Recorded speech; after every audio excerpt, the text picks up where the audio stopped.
it take to wear the U on the side of your helmet? Hope all is good, and the Canes dominate tomorrow. Hello Tropical and all Hurricanes fans. Everyone root for the LA Dodgers. Go Hurricanes.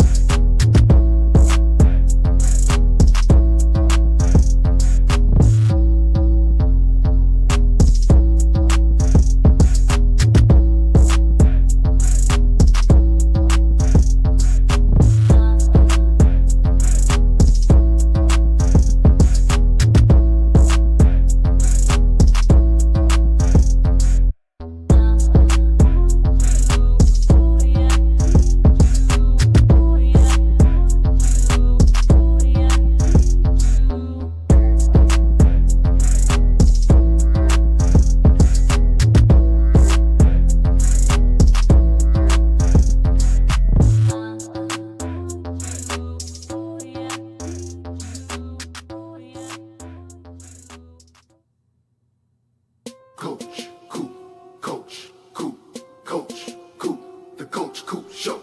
Coach, Coop, Coach, Coop, Coach, Coop, the Coach Coop Show. The Coach Coop Show. The Coach Coop Show. The Coach Coop Show. What it take to wear the U on the side of your helmet? The Coach Coop Show. MELACHITONEY stop pancakes and punt returns winking face.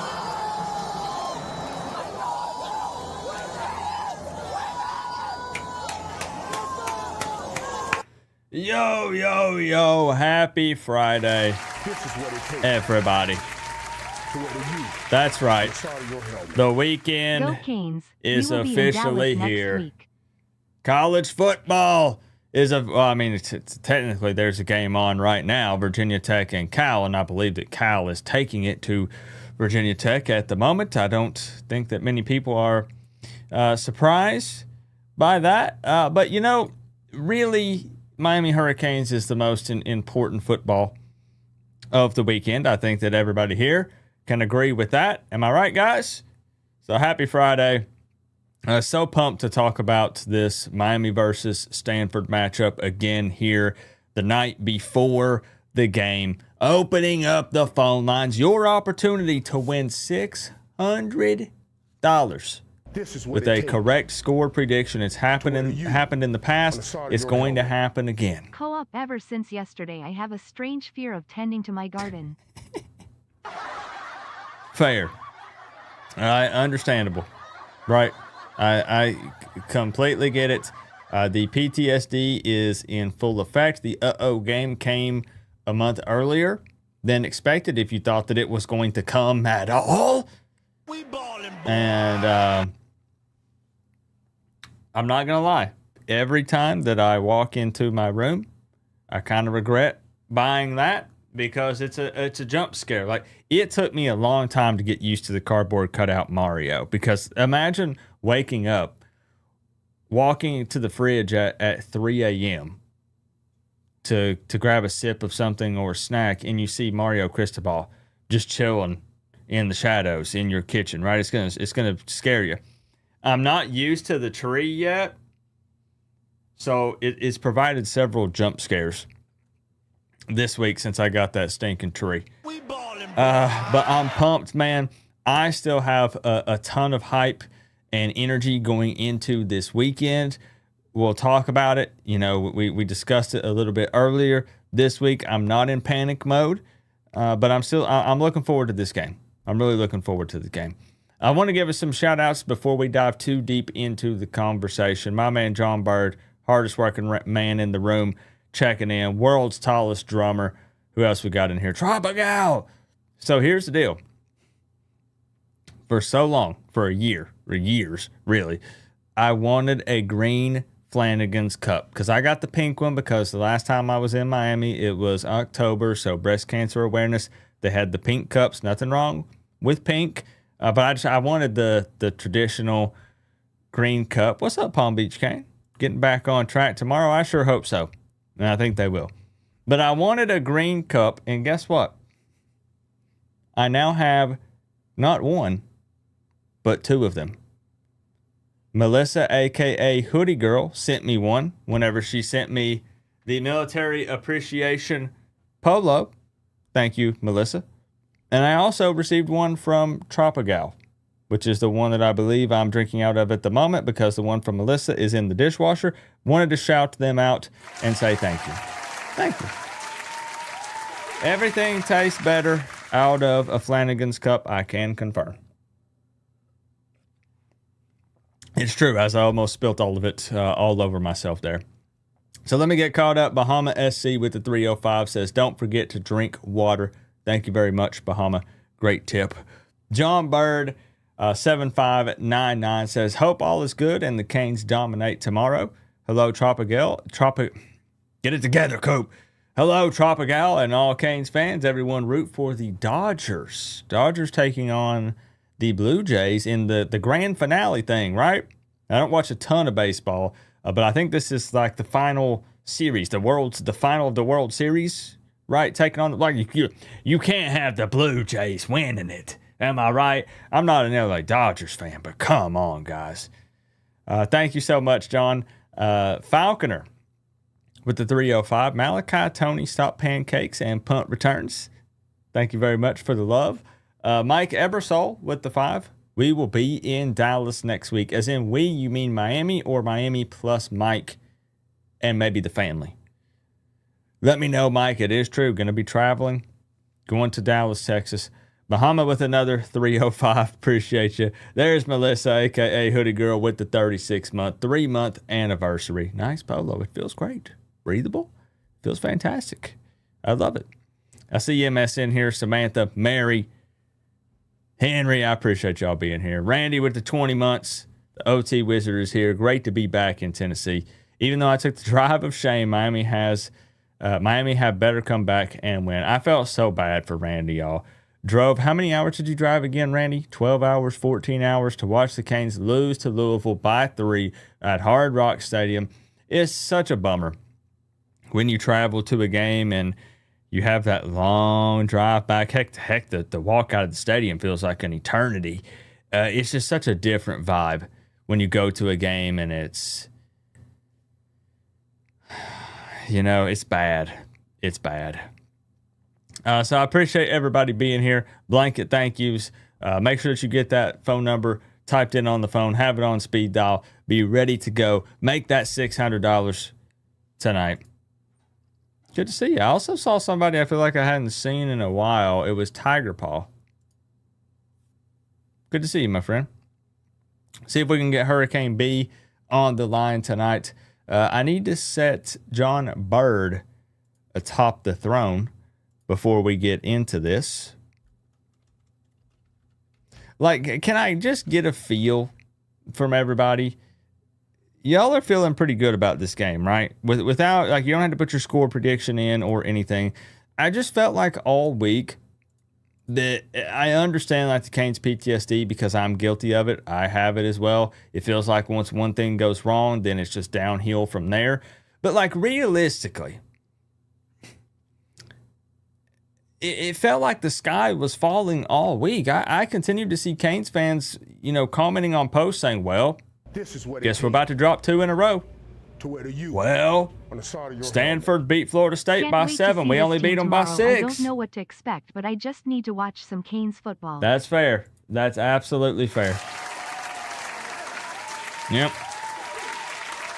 Nick Polly.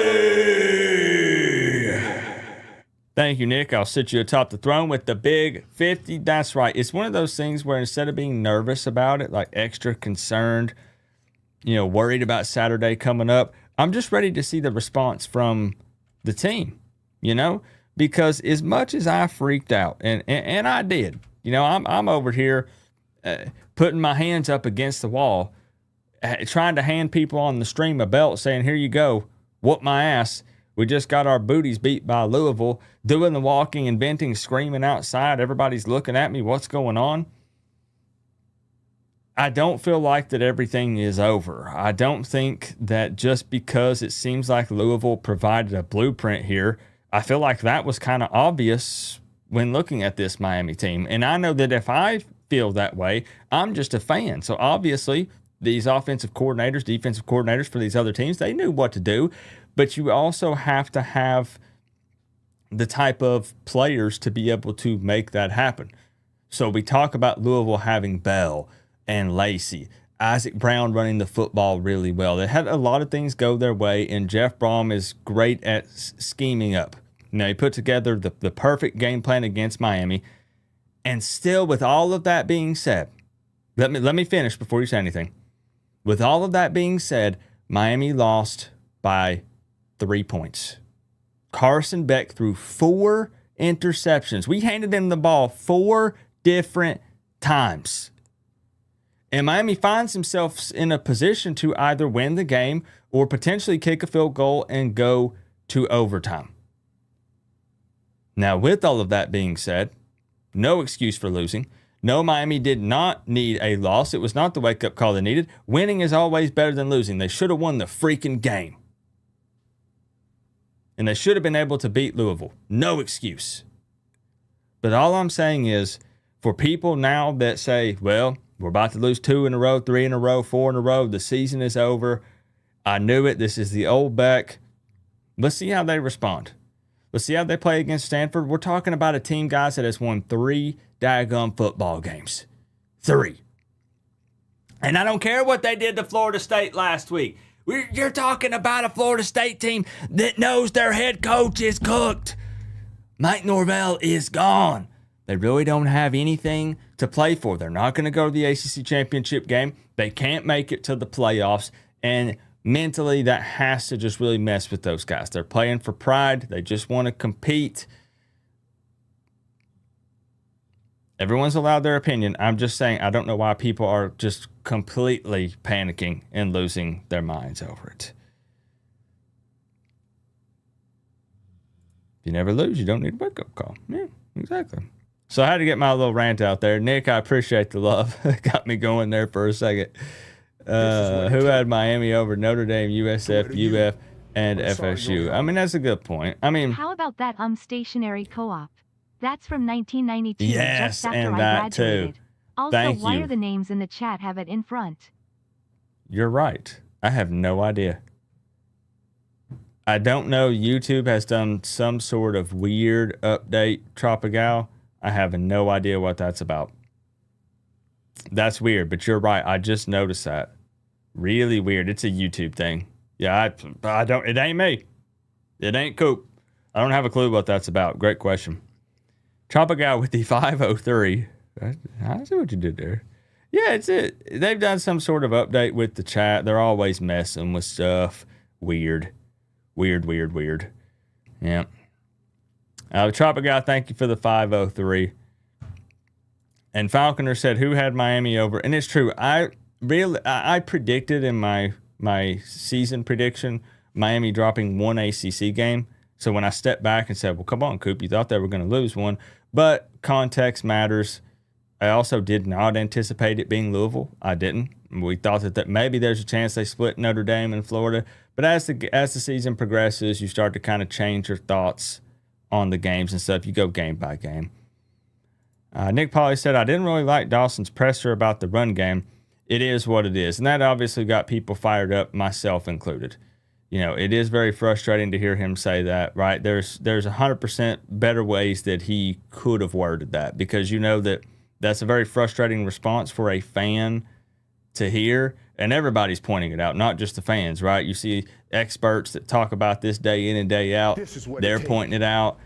It is rough. It was the wrong way to respond, I think. Yep. Hello again, Tropical, and my friend Co-op. Love all of you. Go Hurricanes. John, thank you. We're going to get into talking about the game. We had to catch up for a minute. And Henry, I appreciate you being a good sport, going back and forth and stuff about the game. Congrats. What can I say? We took an L, right? We took an L. But my apologies, I guess, for the YouTube username stuff. I maybe YouTube will fix it. I don't know. I have no idea. It's something on YouTube's end, not on Coop's end. Thank you very much, John Bird. Mr. Overdose says, actually, it was the right way to respond, period. It just symbolizes what we've all had issues with when it comes to Miami not adjusting in game period. Fair enough. Fair enough. So let me talk. Yeah, Brandon is in here. Brandon is in here, and he says he's going to call in and he wants to talk about it. He's going to come on your show with receipts about a claim he says he said at the beginning of the season. He did. He did. It was a discussion we had. I remember it vividly, talking about Shannon Dawson and some things, and we'll see if we can get him on here. One bit of bad news, which I'm sure you guys did notice, no Inside Insight show this week. And it's not that I didn't try. I sure did. I could not find a Stanford fan that was willing to come on to the show. They either did not want to show their face or they just ghosted me. And it was a very small pool of people to choose from, and I'm not even trolling them. I just could not find a Stanford fan or content creator to join the show. My apologies. There's nothing that I could do about it. I thought there were more of them. I did. So let's talk about this for a moment. Miami coming off of a 3-point loss to Louisville, 24-21. You have Stanford coming off of a 7-point win over Florida State, 20-13. And Stanford is at their win total right now, 3 wins. The win total, the same win total that they've had, total win total for the last 4 seasons. So the last 4 years, that's right, Stanford has only won 3 football games. They've won 3 so far this season, and they still have 5 games to go. One thing that I did want to address that I think is a bit silly in my personal opinion is I was discussing this game a bit on Twitter, putting up some different posts of stats from Stanford, and here's why Miami should dominate in this area and so on. Trying to be objective, looking at both. But I had multiple people tell me, here's the deal, Coop. Interim head coach Frank Reich, I'm sure most of you know this, but this was news to me because I wasn't even born yet, was the QB that Maryland put in the second half of the game against Miami in 1984. Why did this happen? Maryland was down 31-0 at halftime. But guess what? Maryland ended up winning that game 42-40. And this was brought to my attention multiple times on social media this week. And my response to that is, cool story, bro. Just because Frank was the quarterback for Maryland in 1984 and he led the comeback against the Canes does not give Stanford some sort of superpower tomorrow night to beat Miami. Now, I understand that would be kind of a cool headline. Frank beats the Canes in second half comeback in the 80s and then is interim head coach for Stanford and they beat a top 10 ranked Canes in 2025. But that's it. It literally does absolutely nothing for this game tomorrow. Well, Coop, I'm telling you word for word, I'm quoting people. Well, Coop, he knows how to beat Miami because he did it. I swear, man.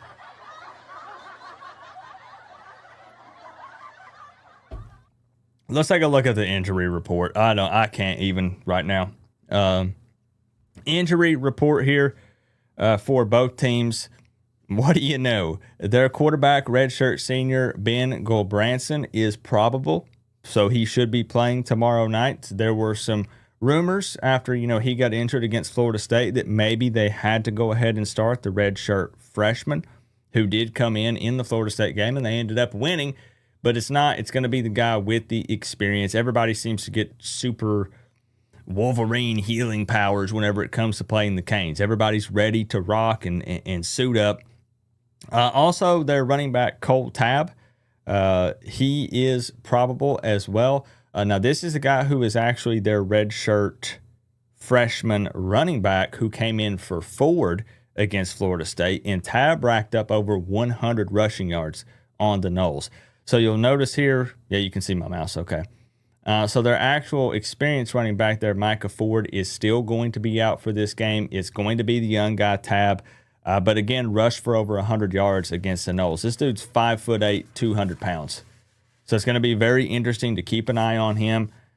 Is Miami going to continue to struggle to take this guy down to the ground like they did Isaac Brown? I don't think so, because Isaac Brown is a little more special. But we saw all of the missed tackles last week against Louisville, so you hope that is cleaned up here against Stanford.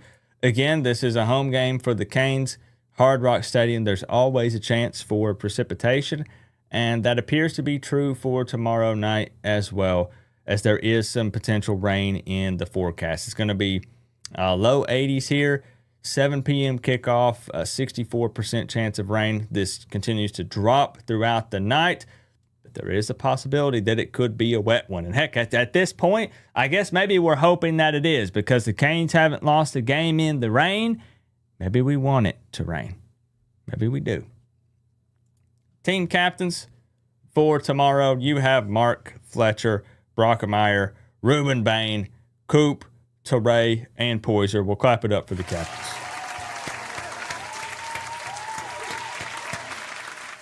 Stanford does have a lot of injuries. They are banged up for sure. You're not wrong.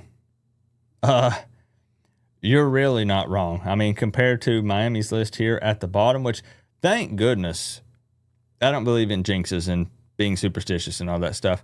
Miami has remained relatively healthy so far this season. That's something that over the last few years has been, difficult. It's something that Miami has had to deal with pretty regularly, fighting off that injury bug. And this list has more or less remained the same. So, hey, buddy, let's hope that it stays that way. Also, you already know we did an entire video, a deep dive, a closer look at the uniform combo for tomorrow. Rocking the camo, the military appreciation game. Another opportunity here to hear your thoughts on this. I read every single comment on that video, and it was probably 50-50. Really. Good to see you, Kendrick. I would say it was a 50-50 split on if people liked them or they didn't. Some people, of course, think that alternate uniforms are cursed. Some people, I would say the number one comment that I saw for people who did not like it is they were either upset that there was not orange, like more orange, outside of just the outline on the Miami, on the front of the helmet and the back of the helmet. Good to see you, Nick. They were upset about there being very limited orange here, and apparently the digital camo pattern. People didn't like the digital camo. I thought it looked kind of unique and cool. People were talking about, well, the military. I can't speak for people in the military. Shout out to people in the military actively serving now, anyone who's retired, any service member. Thank you, guys. Thank you. But I saw some people say that the military, I guess, is not very fond of digital camo, or something about not wearing digital camo in combat. I don't remember for sure what people were saying, but it was something along those lines. And I was thinking, that might be true, but like, they're not actually going to war, like in an actual combat zone. Like, we can talk about going to combat and in the arena, in Hard Rock, but it's not actually the same. So like, that doesn't really matter to me, just as a Miami fan, the only thing that I thought seemed a little off was maybe the pants, just because this feels like a totally different color from everything else. I thought maybe you could have went with black to match the helmet, or maybe more of this like tan sand color. Maybe I'm not a color expert here, but thoughts? As a Desert Storm veteran, of course, I think they're awesome. Thank you, my friend. Thank you again for your service, for real. When I was in the Navy, digital camo wasn't even a thing. This is a Marine vibe. Okay. Some of you will be more knowledgeable on that. I think the pants should be darker green. Yeah, kind of like this. Yeah, it just... we're nitpicking, because at the end of the day, the uniform isn't going to win or lose the football game. But it's just something that as a fan, we can kind of look at, react, critique it, talk about it. They're not playing the game right now, So it's just something that we can look at. Overall, again, for a one-time alternate uniform, I'm kind of a fan. I dig it, to be honest. This means it's time to go to war. See?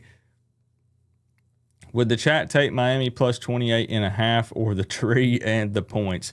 We're actually going to talk about that here in just a minute. So great question. We are going to talk about it. So I wanted to just discuss those uniforms again there for a minute. What else did we have here? Let's see.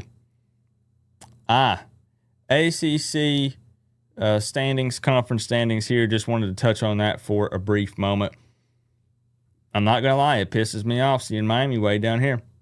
That was my number one complaint, other than just straight taking an L to Louisville, which was embarrassing, not because they're not a good football team. They've ranked them inside, the top 20 now. They only have one loss. They're 5-1, which was to Virginia, a team that's scoring a lot of points on people. But being out of the driver's seat, because now we start to look at, we don't play Georgia Tech. We don't play Virginia. We do play SMU and Pitt. Virginia already beat Louisville. Your quarterback throws 5 interceptions and you respond by putting your receivers in camo?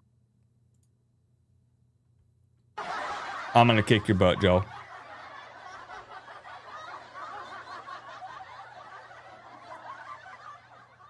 This is the kind of treatment that I get for putting this man in the intro. I'm talking the stream intro, plaster his face all over the internet for everyone to see for months. People are going to be saying, I'm going to be getting, Joel, do you understand that I'm going to be getting overloaded with DMs? Who is that handsome man in the intro, Coop? Coop, can I get that man's number in the intro? Coop, do you know if that guy in the intro in the Florida State jersey is single? And this is going to be my life for the next 2, 3, 4 months, but I did it anyways so I could put him out there on the internet. And he comes in and he talks smack about our QB1, Carson Beck. Joe Davis.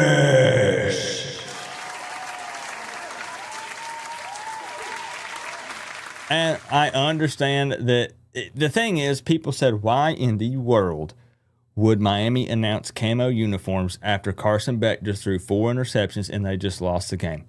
They didn't just plan this on Monday. Right? This has been months in the making. They had someone at Adidas, I'm guessing, design the uniforms. It was a planned military appreciation. That falls on Stanford. We're going to do that. They didn't just decide to do it this week. It's just unfortunate. The reception would have been much better. Okay, not much better. Back up, Coop. Would have been a little bit better because I know a lot of Canes fans just want to stick with the classics, and there's nothing wrong with that. But coming off of a loss, and then you announce this alternate uniform, this camo, and your quarterback throwing the picks, and everybody's heated because you just lost the game. All of the responses are either the joke about Carson Beck not being able to see the wide receivers, or they are, what was the other response everybody uses? Wow, Coop just had a complete brain fart, total meltdown. Oh, just win. People say, just win. I don't care about the uniform. Just win the freaking game. So maybe it would have been a little more well received if Miami had just handled business and won the game.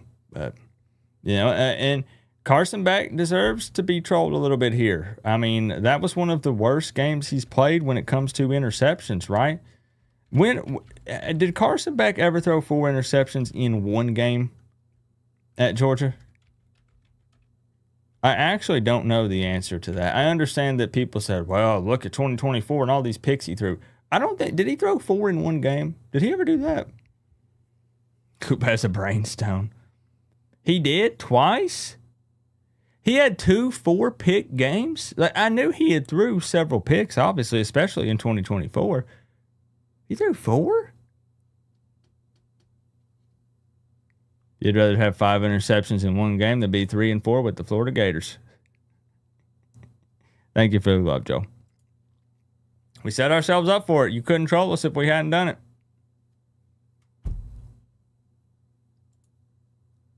He did versus Florida. When he's off, he's off. Okay, hold on.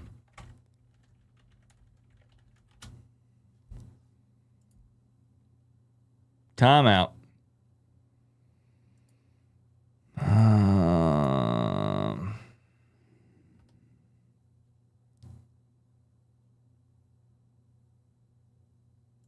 Okay, well, it's saying 3. So it looks like he had 3 against. You can see this, right? Yep. It's saying he had 3 against Bama. But this is 2024. He had 3 against Bama. He had 3 against Texas, and he had 3 against Florida. 2023 1 1 1 1 1 1 1 1 1 1. No, that might be. Is that actually the most picks he's thrown in a game? Yeah, no, you're good. That's why we just wanted to check. We got the power of the internet. We can look it up. Okay, so that was the most picks Carson Beck has thrown in a single game in his entire college career.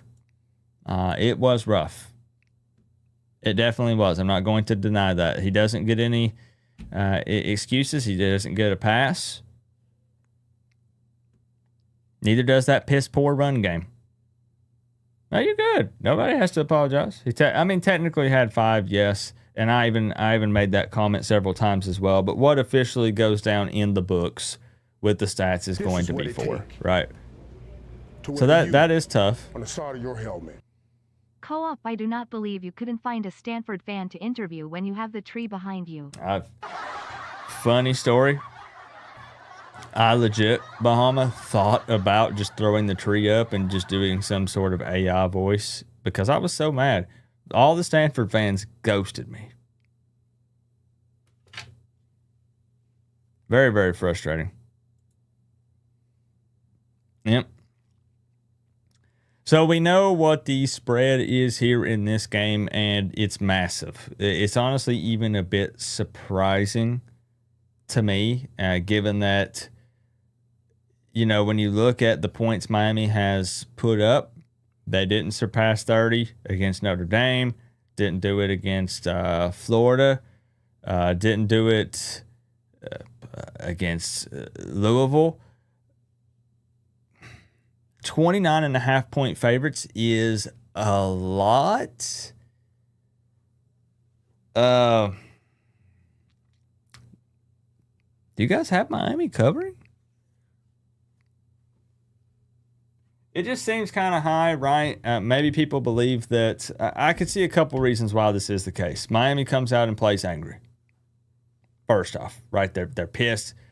Maybe they feel a little disrespected now, and even if they don't, it's like, well, we got to show the world we're legit. That was a fluke game. That was a one-time thing.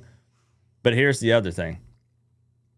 Stanford has given up 300-plus passing yards in every single game they have played this season. They've also not won an away game. Out of all their 3 wins, none of them are away games. And Stanford has only 1 interception so far this season. So it could be an opportunity for bounce back Beck.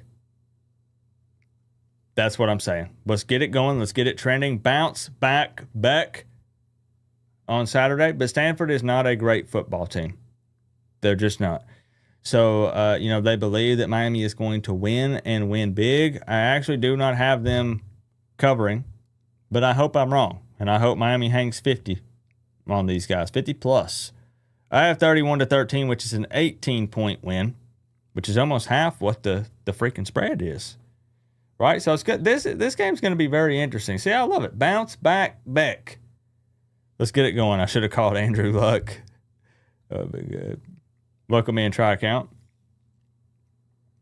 Yeah, there is a man in that, by the way. I'm just joking. There's no way Beck repeats that performance. I agree. I do think that's a one-time thing, right? I don't think you're going to see Beck come out and throw. If Stanford has 1 pick on the entire season out of all of their games, and if Beck comes out and he throws 3, I'll be honest, I'm going to say that's not my quarterback. I'll pretend like I don't know the guy.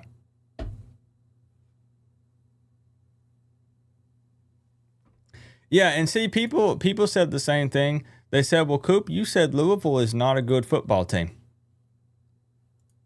Hold on. Just because I said Miami was going to beat them doesn't mean that I thought that they were not a good football team. I said that it's inexcusable to lose to that team because Miami should have won. Miami absolutely should have won that game. But I can show you something right here. My first few words. Hold on. Let me find it.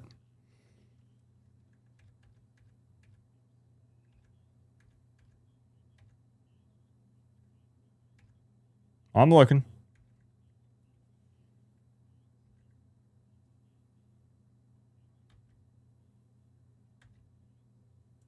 Okay. 2 minutes into my preview video. 2 minutes. Check this out. 2 minutes. Going into a Friday night game. Now, when talking actual facts and football, let's be honest. Louisville is a pretty good football team. What? Now, of course, we go on to talk about all the reasons why Miami should win, and I predicted Miami to win, and I firmly believed that they would.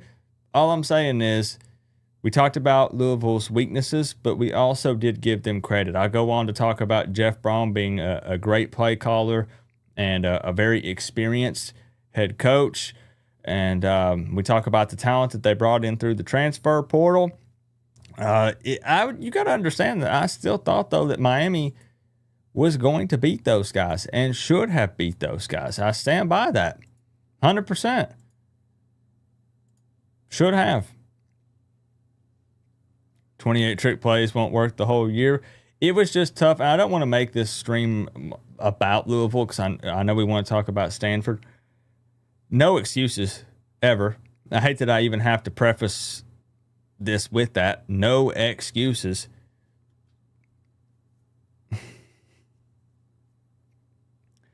But it was just so tough for Miami when Louisville went up. And Miami wants to run the ball. Miami was not in control of the game. And it really kind of shocked this team a little bit and put them in a bad position. And then when you have Beck being off and throwing 100 picks in the game, it was just difficult. And it's still, again, I don't want a participation trophy. And nobody on that team, I'm assuming, wants one either. But it's crazy to look at those stats and then realize that Miami was still in a position to potentially try to win that football game. So it was a night where it seemed like everything went wrong for the Canes. They're turning the ball over. And the penalties did not improve.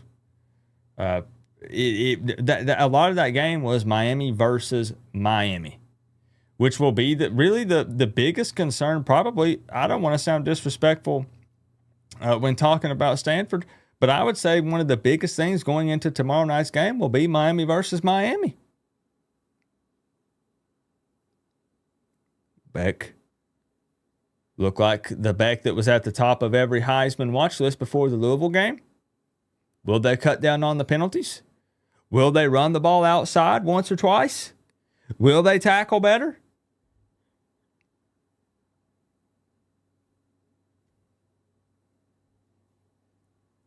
So that's going to be a big part of it. For the superstitious people, so those of you that are superstitious about the uniforms, I'm going to show you something that's going to put your mind at ease, and then we're going to open up the phone line. I got something for you guys. Hold on. Oh, buddy. I'm being super serious, too, because I know there are people that believe in those things, and nothing but respect. That's fine. I don't, but I just want to show you something. So this might provide a counter jinx to the alternate uniform jinx if you buy into that. Check this out. Look at Stanford's schedule and see if you follow the flow here. Loss, loss, win. Loss, win, loss, win. What makes sense right here? An L and maybe even a double L. Because then they're probably going to beat North Carolina, which would be a win. Okay, I'm speaking to the superstitious people here. What makes sense here is probably win, loss, loss, win. So that counters it. See? Thank you. Trying to look out for everybody here, accommodate everyone. And if Stanford wins, they'll probably beat North Carolina. They go out winning 4 football games. They won more football games than they've won in the last 4 years.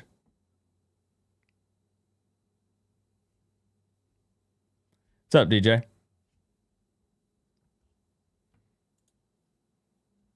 I expect the Canes to bounce back in a big way. I don't know if the scoreboard will reflect that. Hopefully it does. Maybe it does. But at the same time, they're going to give Beck opportunities. I don't think that they're going to shy away from that all of a sudden because he threw the 4 interceptions. That just means he needs to go out tomorrow night and prove that he can make those throws. He can take the check downs when needed and just play better football all around.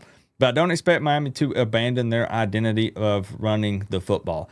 Even if it's frustrating, if the plays that are called when running the ball from Dawson remain the same, I expect them to run the football quite a bit again tomorrow. If it does, in fact, rain, if it rains before, if the field is wet, that could also be expected, which is kind of how I came to my 31-13. But boy, I would be happy if it's a blowout. I sure would. Miami Uni and Marine Corps Woodland. Marine Corps Woodland. And then we're about to open up the phone line, y'all. Good to see you, Western Tomb. I'm pumped. I didn't think that the hype was going to be there this week for the Stanford game coming off of an L. But I've been pleasantly surprised.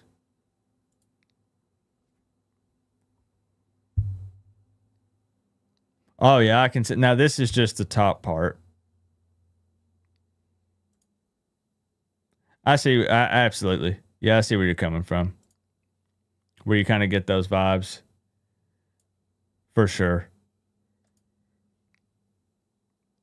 Yeah, that's a great point. Yeah, I can see that. I dig it, man.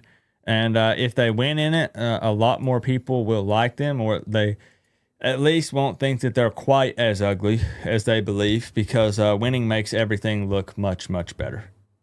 It sure does. It's something YouTube has done some sort of update, not by my choice. So I don't know what's going on with that. It has confused me on a few of you because it's throwing me off. Now, I do need to give a quick shout out to the sponsor of the stream, because they are powering the phone lines tonight. The number one sports app, Sleeper. I'm not going to put together a picks contest tonight because I'm still doing my research and we need to get a W. We got to win against the Titans game. But I do want to show you for the picks contest just how simple this is. There's a lot of Dolphins fans in here, right? You have Miami versus Atlanta coming up. I'll show you the blueprint here. Passing yards, you could take Tua for more or less. We could put less here. You could put in passing touchdowns. You could go to Tua. 1.5 passing touchdowns, more or less. You could take less. Then you could also go to interceptions. You could go to Tua, more or less on interceptions. You could take more. We could go back to passing touchdowns here. Penix, more or less. You could take more, right? And you can go in and even do alternate lines, and you can tweak these numbers and do even more or even less. And you can win real money in these picks contests. You can see the numbers there just kind of jumping around, showing you some totals. You can enter one in as little as 30 seconds, even quicker than that if you know football.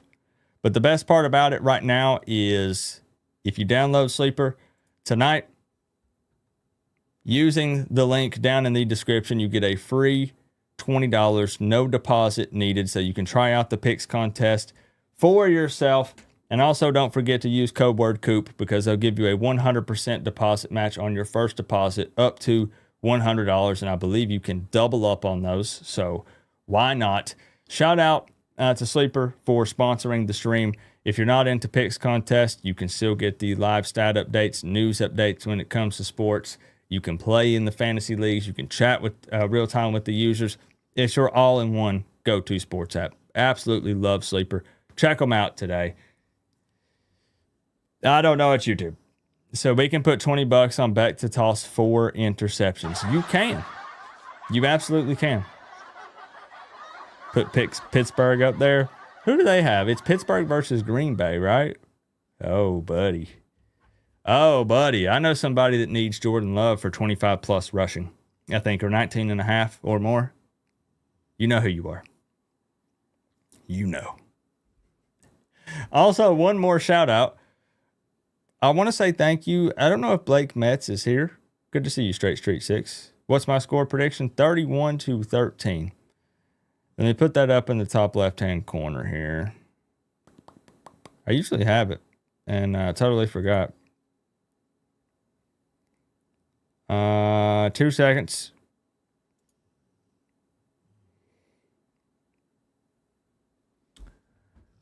Oh, get it together, Coop. Put your score prediction up there. Where is it? Don't look at that. Do not look at that. I don't want to talk about it. Well, there it is. Miami 31. The Trees 13. 13. There we go. Yes, we are live from the fish tank. That's correct. Now, I want to give a shout out to one of my longtime subscribers, good friend of mine. He did not ask me to do this. I just want to show you how badass these are. Blake Metz sent these to me. Canes fan member. Again, been here for a very long time. I get a package in my P.O. box that has a bunch of stickers in it. Y'all, look at this. Look at this.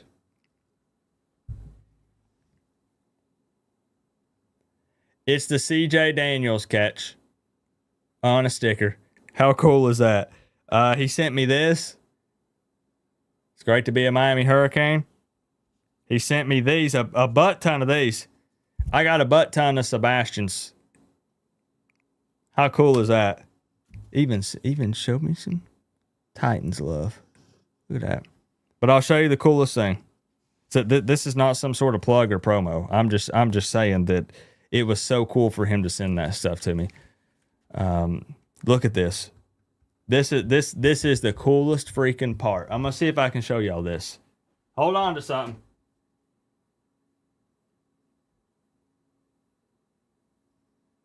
Look on the wall. Look at that. You see that, Sebastian?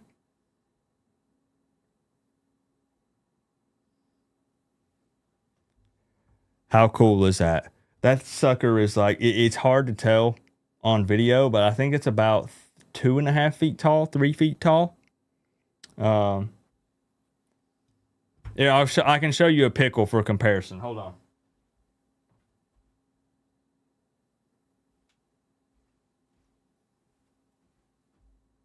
Pickle?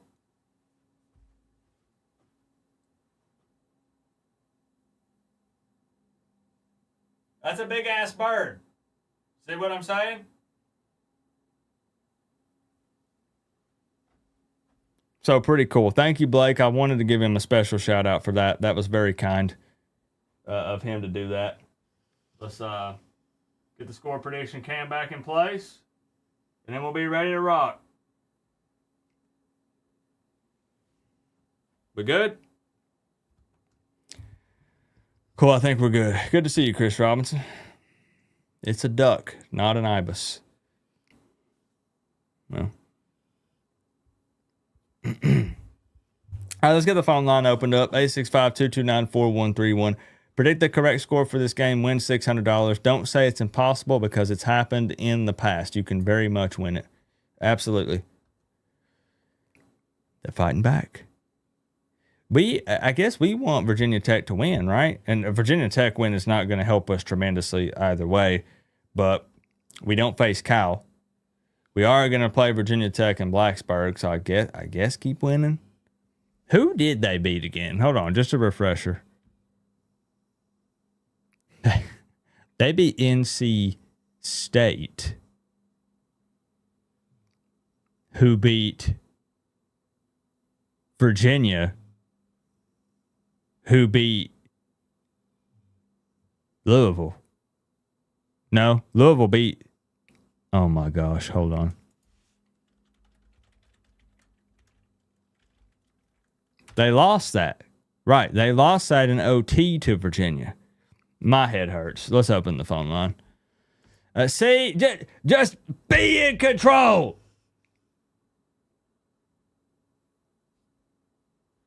Then we don't have to do all this stupid mathematical equations and figuring out.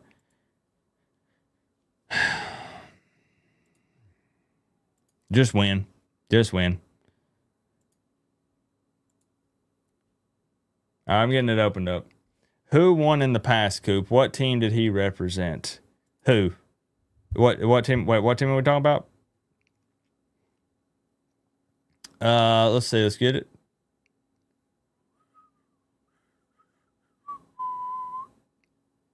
Okay. Who cares about winning the ACC, make the playoffs? Well, I would argue that, yes, I would love to make it to the ACC championship game, but you are correct that what is more important is the college football playoffs. Yes. So if it means that Miami misses out on the ACC championship game and you end up in a scenario where, let's say, it's a team that maybe ends up getting their second L in the conference championship game, would that team then be punished for having a second L? You're going to let an 11-1 Miami Hurricanes in the playoffs. So it could not try. See, the thing, I don't want it to seem like I'm trying to put a spin on the loss. I would have much preferred Miami to win. I'm just saying that the playoffs are the end goal. So if it means that a one-loss Miami still makes it into the CFP, then so be it. It's not that's fine. Like, get to the playoffs. Win an Natty. Right? If you told me, okay, Coop, you can get a guaranteed ACC championship win, but the playoffs are up in the air. Or for sure you don't make the ACC championship game, but you're getting in the playoffs, you're making a deep run, like give me the championship. Give me the national championship. Give me the CFP. Yep, and that's the thing. It could be a situation where there could be an undefeated versus a one loss in there, and maybe that other team gets the second loss. They get penalized, punished, whatever, but it could happen.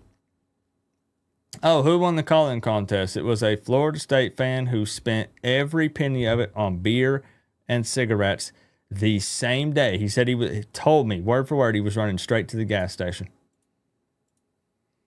I think he even named what brand of cigarettes he was going to buy. I can't recall off the top of my head, but a true story. I would not lie on here.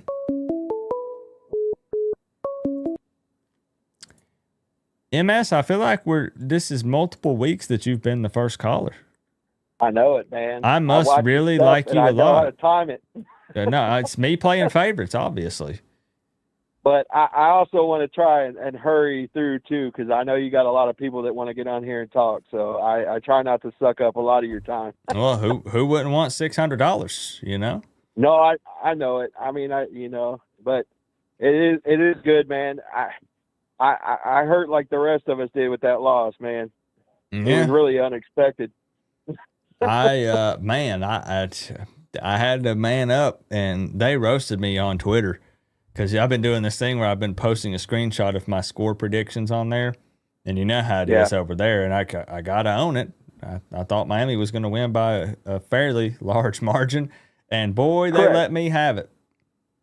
Well, man, of course, I'm a football fan. I watch multiple shows, so and every other show too also said that Boone has a chance to upset Miami. Of course, we took that into account, and I never discredit.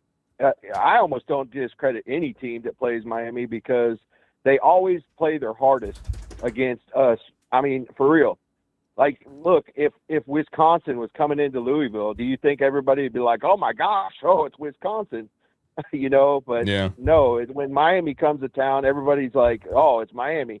Even if we aren't good, they're still like, oh, it's Miami, Yeah, I knew that dang Stanford quarterback was going to play. I knew it. And hey, to be fair, we don't want excuses. Right now, all of a sudden, because we lost to Louisville, we're not like, I hope they start that redshirt freshman QB. Right? No, play whoever's the best players. No, we want their best. We want everybody's best. Yeah. I mean, we don't want them to play. We don't want to play somebody's second and third stringers. I again, man, and all the shows said that if we played our worst and all these things happened, we would lose, and that's exactly what happened. I mean, it literally what everybody said how we could lose. That's what happened. Yeah, I know it's My super cousins obvious, but I mean, if you turn the ball over 4 times and Correct. you have that many penalties, it's very difficult to win. Yes. Yeah. I mean, Sorry, what were you it's just- saying? it's Your cousin or acceptable. what'd you say? Oh yeah, my cousin's a Michigan fan, and he was texting me through the game, and he's like, "Oh, dude, y'all are good." Well, he's like, "You're getting under control," blah blah. And then all of a sudden it's like, "Oh well, maybe not." He threw another pick. These Michigan fans, am I right? Yeah, but he wasn't like giving me a hard time. I mean, he was rooting for us to win. He's just like, "Oh man." That's what's Like, I weird. don't I've know. had a lot of fans of teams. You wouldn't believe the amount of Florida State fans that have sent me DMs. I guess maybe because their season is over, and they're like, "Hey, Right. I hope y'all win this weekend. Hey, I'm rooting for Right. y'all. I hope you make it to the ACC championship game." And I'm not just saying that. I have got that more than ever before this season. Yes. And we, man, and that's the point I was trying to get to. Again, I know a lot of people are like, let's move on from the Louisville loss. Yes, we need to move on. But also we need not forget what we did wrong and learn from those mistakes. Even as fans, we need to learn from that. Like, yes, can it be PTSD? But let's go out there and change that. And as fans, we need to, understand that this team is still not, like, undestructible, I guess. No, I see what you're saying, and there are people, myself included, who was a little guilty of getting a little more excited than I typically do because, Right. I am I a did Miami too. fan. I always preach about, well, I'm super objective on the channel, and I try to be, but there's gonna be a little bit of a Miami Yes. spin on it because I'm a Miami fan, right? Yep. But at the same time, also, people are acting like the same for me, that I was acting like no matter what, it was a guarantee.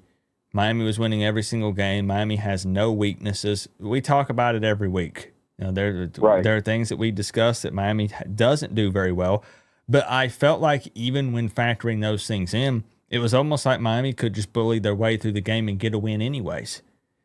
Yes. And again, hey, Yep. they almost did. Yes. But- And again, we've spoke about it. What we need to learn from this game, especially Dawson, is run the fucking ball somewhere besides in between the tackles. I mean, fuck, man. I don't know, man. I don't know.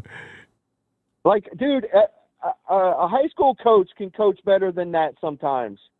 Like, what the heck? I don't You know. know, but again, I mean, I think I would be happy this year, truly. Again, even if we don't necessarily win an ACC championship, if we make it to the playoffs, and especially if we go deep into the playoffs, I still think it's progress. And, I mean, but I still see this being one of our best years to win the Natty if we're going to win it. And see, you Because- talk about best year. Sorry, go ahead. No, that's all right. No, it's all right. I was just going to say, I'm not trying to make excuses or an argument for Mario, because I know, again, I'm talking about a bigger picture here, and we're trying to discuss the Stanford game specifically. But I would like to ask the question, in recent memory, we can go back a little ways, what have any of the other Miami Hurricanes head coaches accomplished or won that was big for the program? The last happiness I felt with a coach was Mark Richt, and I think if Brad Kaya would have stayed instead of the Malik Rozier year, I don't want to down any, especially Miami player. Malik was an okay quarterback. All right. Brad Kaya, yes, he didn't do well in the pros. I understand, that's fine, But I think if he would have stayed, we would have won a national title the next year. Okay. Fair. I think in 18 we would have won. Well, so see, my thing is 2017 is probably going to be what most fans say, right? Correct. Because at one Yep. point they were 11-0, then you drop the game to Pitt, you go to the ACC championship game. But at the end of the day, what did Miami really win that year? They blew it in the Nothing. ACC championship game. Got embarrassed. I mean, at least So- we got to it, I guess is all you could say. Yeah. But my point is it's been a slow grind. I guess kind of slow. I mean, it's been better every single year. Yeah. 5-7-10. If Miami were to go to, okay, well, we said ACC championship game. Let's say it does end up happening, or it doesn't happen and they go to the playoffs and they lose in the first round, or they make it to the second round and lose. Again, not settling. I'm just being real. That's still progress. That's still further than we've seen a I coach think so. take Miami in quite some time. It's not perfect. Correct. Nobody gets a pass for anything they do wrong. Mario Cristobal pisses me off a ton, but there's also a lot of things that he's doing that is positive. And you're going to see me completely lose my mind if then Miami starts to take a big step back. I'm just saying we want to sit here and argue, well, he screwed this up and we shouldn't have lost to Louisville. That's true. He did the Mario thing again. We lost as a 2-touchdown favorite. It was a conference game, weekday game. All of that's true. I'm just saying, what has anybody else done that's been massive, a really big deal for the program? Let's see where he goes since it's still been going up. I got way off track, but No, that's fine. And the penalties. Do you think the coaches nowadays are having more trouble with NIL? Okay, so we all get on to Mario about the coaching and stuff like that and the penalties. They need to be cleaned up. We're horrible. Okay, so how do you discipline nowadays? Back then, Saban or whoever, or whatever coach, they could get all on them, and it's not like the player could just up and leave. The next year, they can just sit the bench now, and they're like, I'm going to leave and go somewhere else. You can't tell me what to do anymore because this. Is that not true? So how do you discipline? How do you make these players not get penalties? Even dumb ones like the rough, not when they get like a face mask or they do something stupid. You know what I mean? I mean, the smaller penalties they can clean up, but still you can't yell at the players or get mad at them anymore because they're like, oh, I'll just leave. You know what I mean? So how do you coach that? You got to take away that. You got to take away that World of Warcraft from the virtual season. Remember? Yep. Yeah. Negative reinforcement. No, but I'm just making some jokes. I see what you're saying. It's different times. It makes things a little difficult. I think we do. What we need to see with Stanford is we need to see a clean game. We need to see new plays, and we need to see our fucking DBs up on them instead of 7 yards off. Yeah, the tackling really surprised me in that Louisville game. Yes. With it being that bad, that kind of threw me Yeah, off. we played off, and the tackling was bad too. I mean, it was like a whole different team. I mean, it was like I was watching last year's team for a minute. Yeah. But I hear you. All right, man. I appreciate it. Oh, well, I got to get your score prediction. Hold on. I ain't talking about I this. hear you. This is not some sort of bit. My wife, I messaged her. She brought me some Tums. It's giving me heartburn, bro. I'm not even kidding. I'm not playing. I believe you. We can't do that. I had heart palpitations after that loss, man. I think we need to win out. Man, I got heartburn. I'm about to have a heart attack. So we're live. So we'll see what happens. Let me get to the score prediction, Cam. MS, $600 on the line. I'm ready for it. Oh man, let me think. I want to say 42-10, man. But I just don't know if we're into that anymore. Right? Can Miami put up that many defense, points?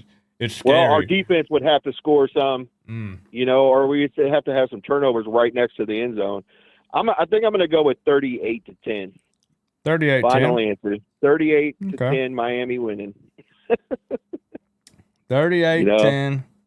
Miami. That's almost a spread, but just under. That's fair. That's right at it. I was reaching for the button. It ain't there anymore. I forgot. 38-10.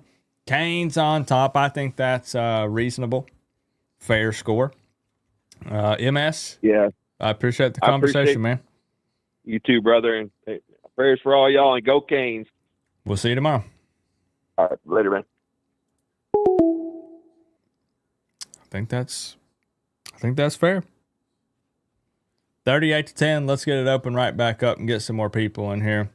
Sorry, guys. I'm having like a bad heartburn messing with me. Let's get it open back up. So you do need to call to make it officially official here with the score prediction. 865-229-4131. If you get it right, you do in fact win 600 big ones.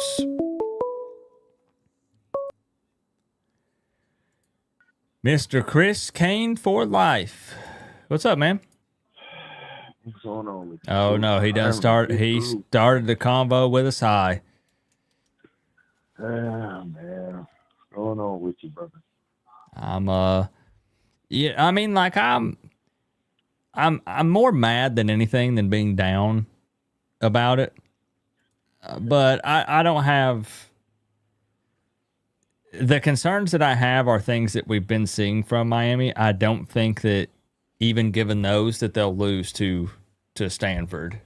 I hope not. Yeah, me too. But I don't know about Mario. Mario is he does some stupid stuff, man. He does some stupid stuff. Are you able? I don't know if you got me on speaker. Are you able to talk a little bit louder? Oh yeah. If you can't, it's okay. I just don't know if people can hear you or not. It's just really low.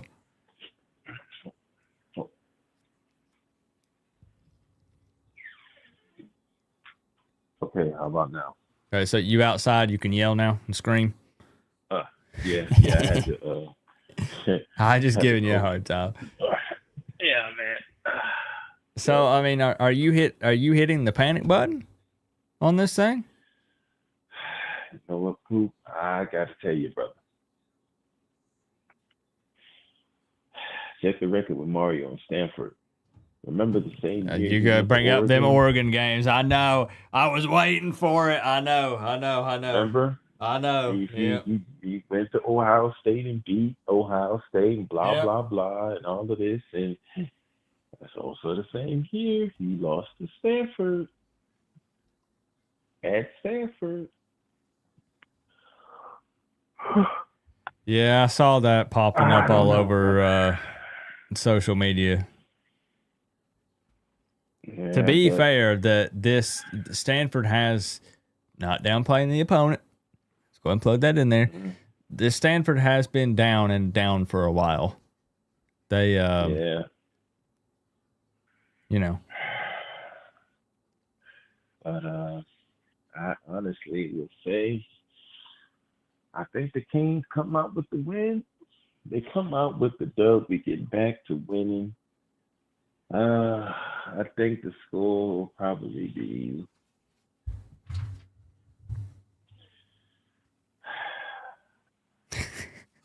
42-17. 42-17? You sound say that. You sound so distraught and just beat down. I've been taking Rolaids all damn day, man. Just thinking about this. And the closer it gets to the game. I just popped 3 Tums. I'm telling you, they get you there, brother. They get you there. What is a little interesting with this is if, like, let's be real, not trying to be negative about the whole thing. I'm just saying, Miami loses to a Louisville team that's pretty decent, right? They've lost 1 game. It was in overtime to Virginia. If Miami then comes out and beats up on Stanford, I still don't think it's necessarily going to inspire the fan base all of a sudden for those that are really down and out after the loss, because it is a 3-win Stanford team. So you same thing, you expect Miami to do that. What they really need is to whoop up on Stanford, and not even that they're an out of this world team, but then you travel down to Dallas, Texas, and you take it to SMU. Then maybe you can kind of start to get some of those fans back on board again. Yeah, beat the dog crap out of them. But you know what? I said, what did I say? You said 42-17. You going to change it? You can. 35. I say 35-17. 35. Okay, 35. Backtracking a little bit. Not wanting the 42. Okay. Just to dial it back a little bit. Okay. Miami has a tendency to, because I've been giving them, I give them the benefit of the doubt, man. I don't know. Fair enough. They make my stomach curl, bro. Like, we lost to the Cardinals, and I had to hear Florida State fans, and then they messed around and they lost. Now, we beat Stanford. I mean, a good win. I don't know, man. My mind has just been, my emotions this year with them. I love my Canes with every fiber of my being, but bro, I can't be in the hospital, dog. Because of these damn people. You know, it does just get frustrating losing the games that you're supposed to win that way. I mean, it's probably less painful. It's still cool to win those, but you know, when you're it's projected to be a tight game against Notre Dame or, you know, whoever you're playing, you come in as a 2-touchdown favorite, you lose by 3. It feels like the Miami way to lose a game. To have a quarterback that's on the top of the Heisman watch list again, 4 interceptions, not cleaning up the penalties, being the big favorite. It was the very Miami way to lose. And it just it beats you up a little bit. It gets you down. I understand. Hey, Carson Beck, I got news for you, my man. You better get your shit together. I think he's gonna be all right. Bounce back, Beck. Chris, I appreciate it, man. I got you locked in for the $600 score prediction contest, and hopefully I'll see you tomorrow. Man. All right, we'll do this. Okay. Right. Have a good night, bro. All right, you too, bro. Bounce back, Beck. Bounce back, Beck. Come on, let's hear it. Get the phone line open back up. Who did he pick? He picked Miami on top 35-17. When was the last time Miami scored over 30 points? I think that was USF. It's all right, guys. Get your popcorn. It's about to be heated. Well. My man, Coop. How are you? Good. How you doing? You know, I'm doing pretty good. Actually, it's Friday night. We're chilling. You know. Better this Friday than last Friday. Do what? It's better this Friday than last Friday. True. Yeah, you got a real good point there. That's for sure. Now, you got to refresh my memory. This is Brandon Hurricane B. Absolutely. This is the man who called in on, it was a Sunday stream, wasn't it? It was after the Notre Dame game. Yeah. And he let it rip on stream. And I pushed back quite a bit on his statements. The viewers pushed back a lot on his statements as well. And I believe that he has a couple of things that he maybe wants to talk about. And he might have to refresh my memory on some of it. I've got the memory of a Mongolian gerbil. You know, I've slept since then a little bit. I said, my exact words was, I would have fired Shannon Dawson. Everybody before said the I was season started, delusional. right? Before the season? I said before the season started, and that was the end of it. And you said, even after having the number 1 offense, well, see, here's what people don't understand. I'm going to give you a stat now, Coop. 2023, Miami had the number 1 offense. 2024, Miami had the number 1 offense. Right now, they have the number 7 offense. Now, here's why I negate that. In 2023, Miami had the number 60th passing offense. 2024, they had the number 45 passing offense. And right now, they're 10th in the ACC. And they're 57th nationally in passing offense. When you run 3 receivers out there, knowing you're going to have a free safety to run everywhere, I told you this was going to happen, and I told you plainly. I said, give him 6 to 8 weeks and he'll shit to bed. M.S. Kane said I was delusional. He called back the next week and said my statement was still bothering him. How does it feel now? Because time and time again, year after year, this is Shannon Dawson. period. I told you he didn't have the nuts to put games away. He didn't against Notre Dame. Damn near got beat. We had to pull away against Florida. It wouldn't have surprised me if he'd have blew it against Bethune-Cookman. But luckily he put that one away like he was supposed to. And then here you are, like I said, we had all these people calling, and people fail to realize, oh, it's Shannon Dawson. When Shannon Dawson plays a coach that knows how to coach, this is what happens. I mean, for sure got out coached by Jeff Brom. This is true. Period, point blank. I said it over and over. Until you get an offensive coordinator that knows what he's doing, besides running 3 players out there. And I've already made a list. Me and a couple other Canes, me and Big L actually had the exact same thing. Because of Shannon Dawson and his offense, I'm going to give you 4 names. We've got them wrote down because we know what's going to happen. All right. At the end of this year, Jordan Lyle's gone. At the end of this year, Elijah Lofton's gone. At the end of this year, JoJo Trader's gone. And they begged this other player to come back because he's going to be a big part of this offense. And his mom and dad is distraught, and that's not hard. All 4 of them hit the transfer portal. Mark my words. So nobody needs to be surprised at the end of the year. Oh, why'd he leave? I'm telling you now, after the Louisville game, those 4 are gone. And now that is... I have a nephew who's a recruit. Okay? Mm-hmm. He's visited SEC schools. Big L's heard it, Never Superior, everybody's heard it. I've heard it at other schools. There's 4 SEC teams who's already asking around what's up with Lyle. You think we got a chance to get him? Lyle's gone. He's a speed back. He's not going to run in between the tackles. You're not going to run him in between the tackles when he can go to Georgia, Alabama, Vanderbilt, Texas, anywhere he wants to go and be in a true spread offense. You don't put a 190-pound, 200 back and run him up the middle. Not when you got Fletcher and Brown sitting behind you. Those are your down backs. Get outside.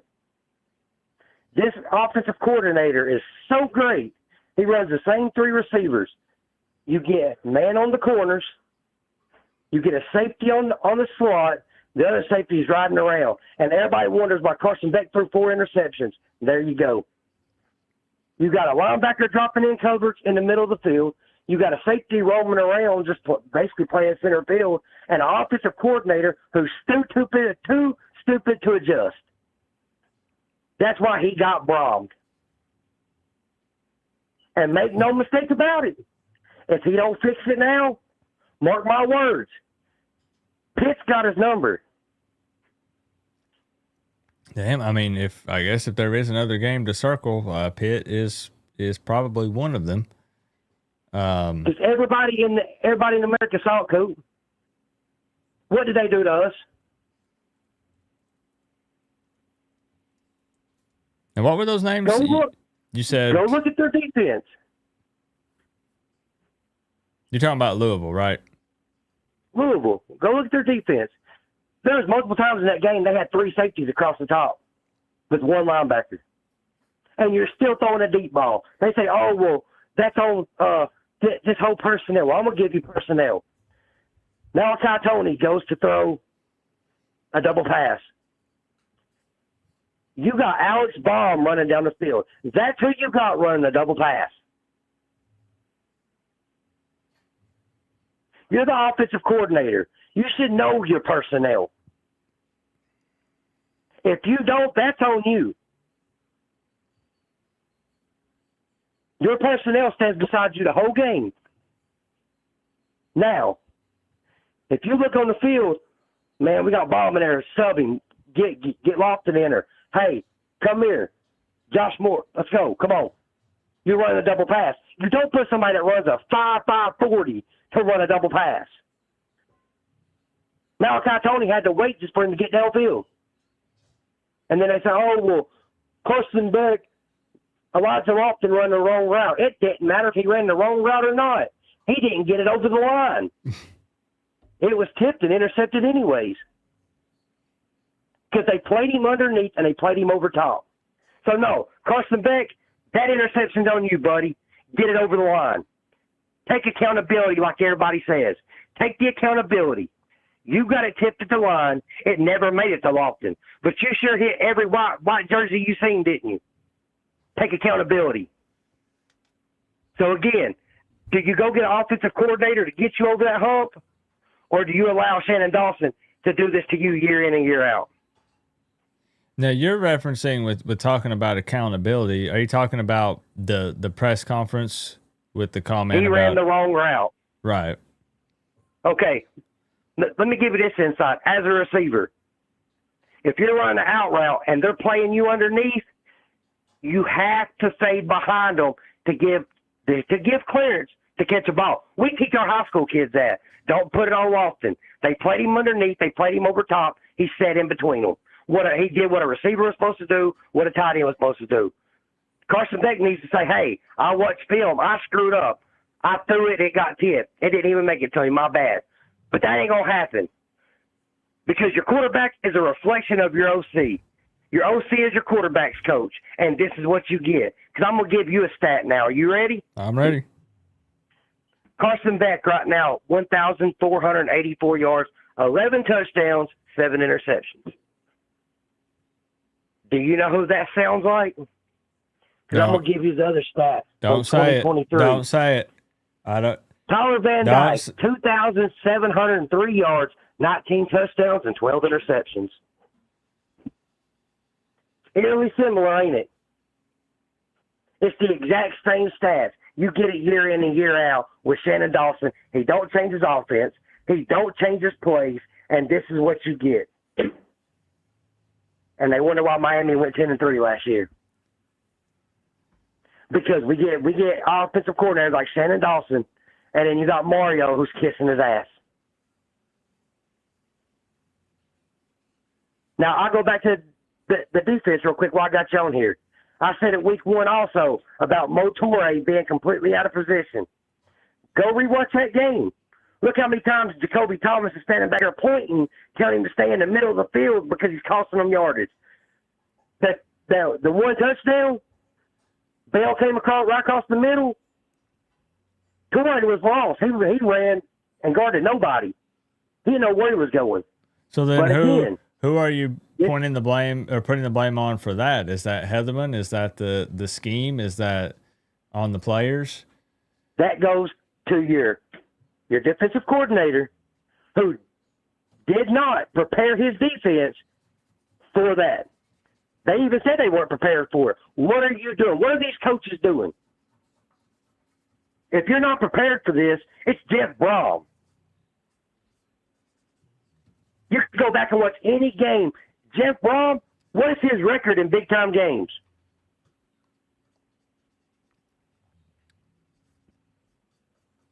I mean, I don't know the exact numbers. He's 5-2. He's 5-2 against top 10. Funny part is he's 4-1 against top 5. If your head coach can't prepare your coordinators, what's he doing? But it goes back to Mario. He did the same thing in Oregon. So, I mean, this is what everybody should have expected. So everybody telling me I was delusional, and everybody and SK called back the second week and said my statement was still bugging him. How's it panning out for you? Because I told you Miami was shit to bed because of Shannon Dawson, and here we are. So I could stop Miami with a high school team. All I got to do is put 8 in the box.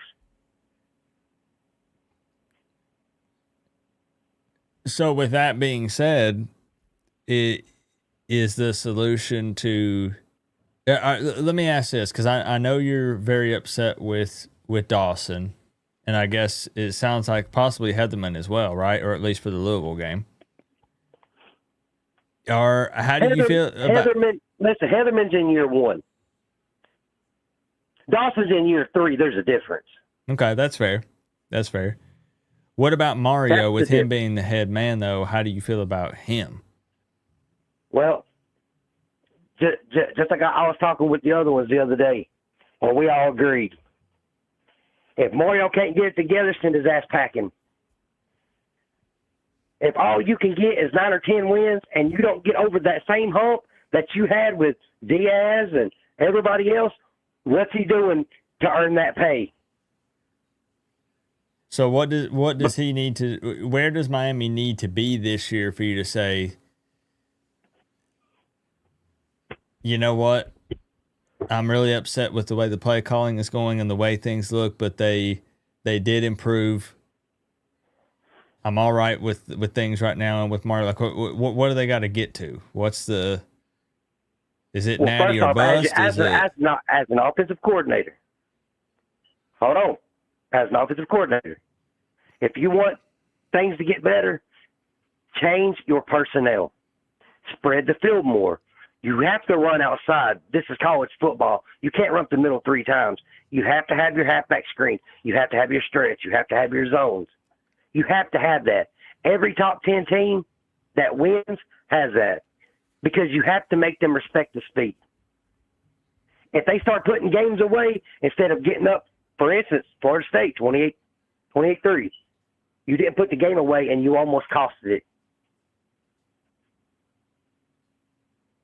Because again, like I said in week 1, when I said he could have put Beck in a bad situation. What if Beck had threw an interception at the end of that game? It's always a what if. I don't like what ifs. I got a 28-3 lead. Put it away. You do not leave it to chance. And that's pure coaching. So yeah, you have to fix that. Your offense ain't working. These teams are going to start dropping back, and they're going to start playing just 2 and 3 over the top because they know Beck's going to go deep. They're going to start doubling Malachi Tony. Mark my words. And all these big-time plays are going to start going down. Can he fix his passing game? Because he's 57th nationally right now. But it sounds like you don't think that he's going to be other coaches better than him. capable of doing that, right? I mean, he said our offense is what it is. We just got to execute better.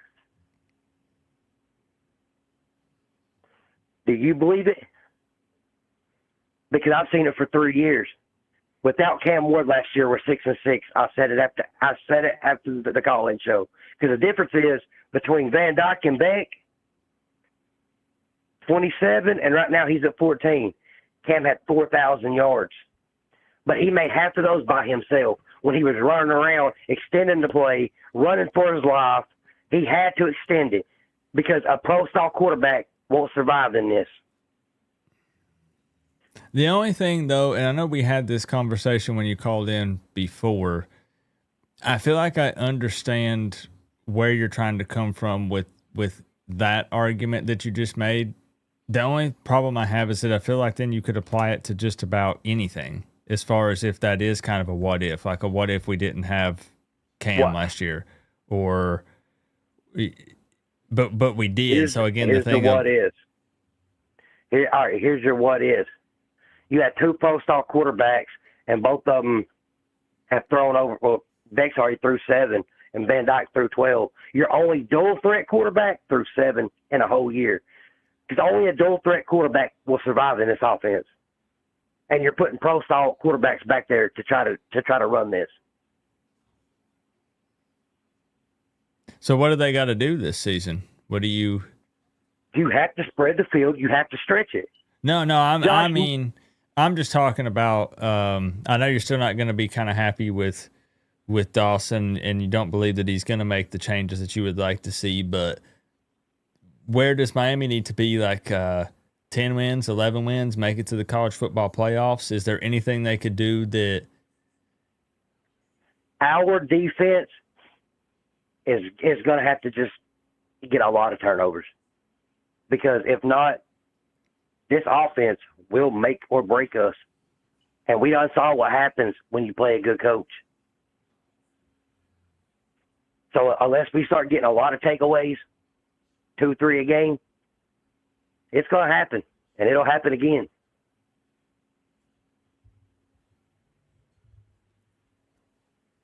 Could I ask you for a score prediction for this one so we could get you in? Look, I wanted to give you the floor because look, guys, you got to understand that I like the back and forth. So Brandon called in before. He was very heated, had some statements he wanted to make. There was a lot of disagreeing happening and arguing back and forth. And I welcome having the conversations. Brandon could come on here and be like, Coop, you dumbass. You said this, and this, and this, and this is what happened. I can't, and I love it. I'm fine with having these conversations. Brent, you're fine with having these combos, right? Yeah, my whole thing is, like I said, I don't disrespect people. I just call it for what it is. And I called it after week 1 that this would happen. And I was told I was delusional. It wouldn't happen. We got number 1 offense. Shannon Dawson's offense is, it's high-powered. Here we are. That's the whole point. I said it after week 1. I said it just like about Syracuse last year.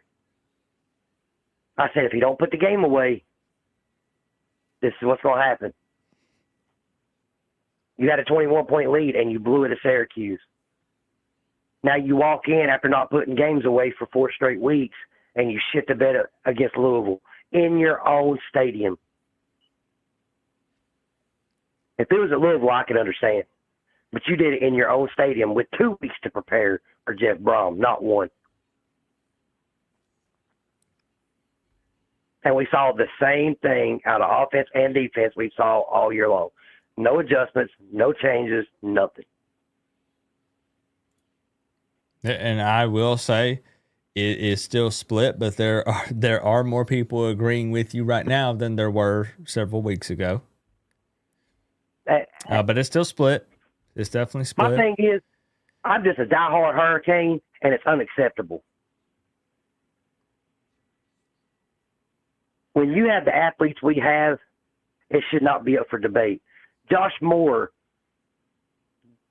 grown man plays, grown man going up and getting the ball, and you ain't seen him since USF. Where's that deep shot at? But you throw your deep ball in triple coverage.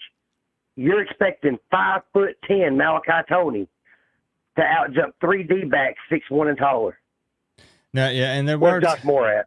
There were times where I feel like Beck specifically, anyways, was locking on to Tony quite often. The whole game. He had Fletcher open. He had Lofton open. He had C.J. Daniels open one time, run across the middle, and nobody around him. Because the 2 safeties and a cornerback all went with Tony.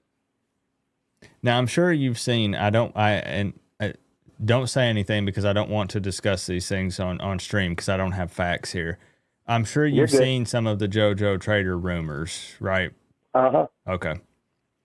Just curious. Yeah, I had a talk with somebody close to that down there, and we all talked about it, yeah. Okay. I don't want to dive into that just because, no, that's okay. You. Okay. All right.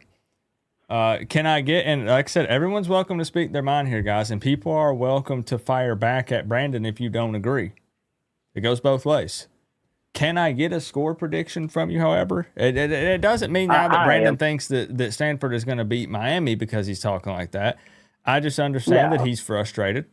He wants Miami to be great, and there's a lot of things that Dawson's doing that he's not happy with, and he wants to talk about it. I get it.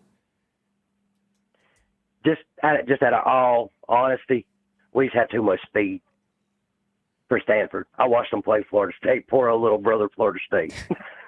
I can't look. I was dead wrong on that. I said there is no way. I came on here on stream and I said there's no way you could convince me, even if Florida State's down, that they are going to lose to Stanford, and they did. Coop, you got to remember, my brother's a diehard Knowles fan. And my wife is an Alabama fan. That's sad. You're in a really, I understand why you are extra stressed and worked up. But I did tell them, I said, there's one good news about this. They said, what? I said, by football logic. I said, Florida State beat Bama. I said, we beat Florida State, so already we've done beat both of y'all. So I said, that means Stanford beat Bama. I said, that's exactly what I said. I said, but just remember, by football logic, Stanford beats you. Wow, I did not even think about that. What a crazy season. What do you got for me, Brandon? Honestly, I just feel like our running game's going to be too much. And because I do see Fletcher breaking off some runs up the middle because their defense is terrible.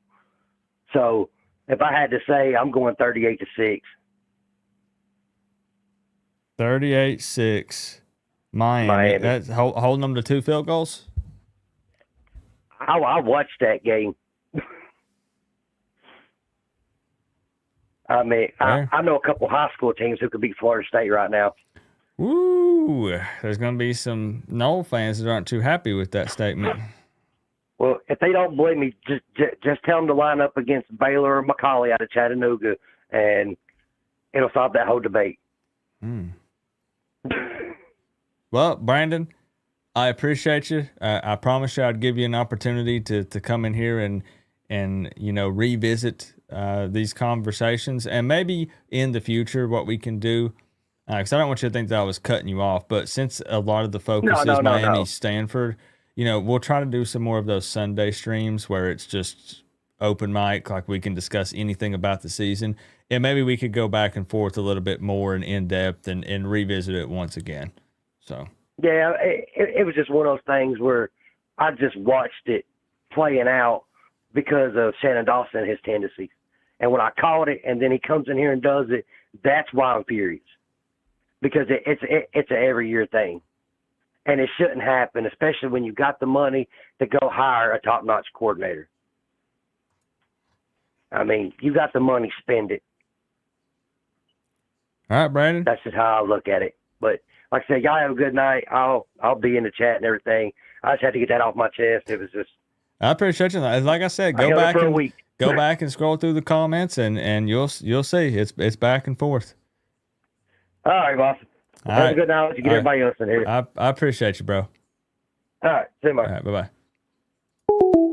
This is what I'm always telling people, y'all. And it doesn't mean when people disagree with someone and they come back, oh, what an idiot. I can't believe this guy said this or that, or he's wrong about that. That's what it's all about to me. Even people say, come on, Coop, hang up on this, man. If that's what your reply is, I welcome it. We can all talk. I'm here for it. Let's get it open back up here again. We'll take some more. Again, $600 score prediction contest. If you're just tuning in, doesn't matter what team you root for, you predict the correct score for this game, you win $600. All you gotta do is call me. Good to see Taylor in here. LA Lakers, gotta rep your squad, man. I saw all your replies and comments on the Louisville video. I love it, man. I love it. Keep it coming. It's open. It is open.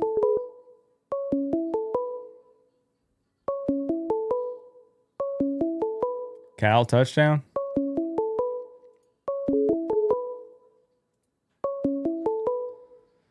All right, let's see here.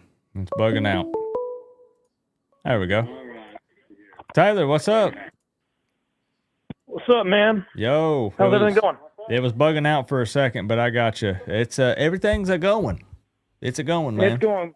Yeah, it's going. I mean, honestly, what do you think about those uniforms? I mean, do you really think they look that great, or were you just saying, it's we'll see type thing? I'll say this.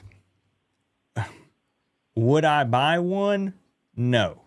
However, I'm not crazy about camo necessarily. I could see that if you like camo, you probably think it's pretty badass. But my number one takeaway has been that for a one-time alternate uniform for military appreciation, I think they look pretty good. Yeah, honestly, if they had like tan, like desert sand pants or even black pants, I think it would look 10 times better. But what do I know? Just don't lose in them. If you lose in them, like it's a joke. It's a meme. Yeah, they're not bad. I've seen. I wouldn't even say that I've seen better. I mean, but they're okay. All right.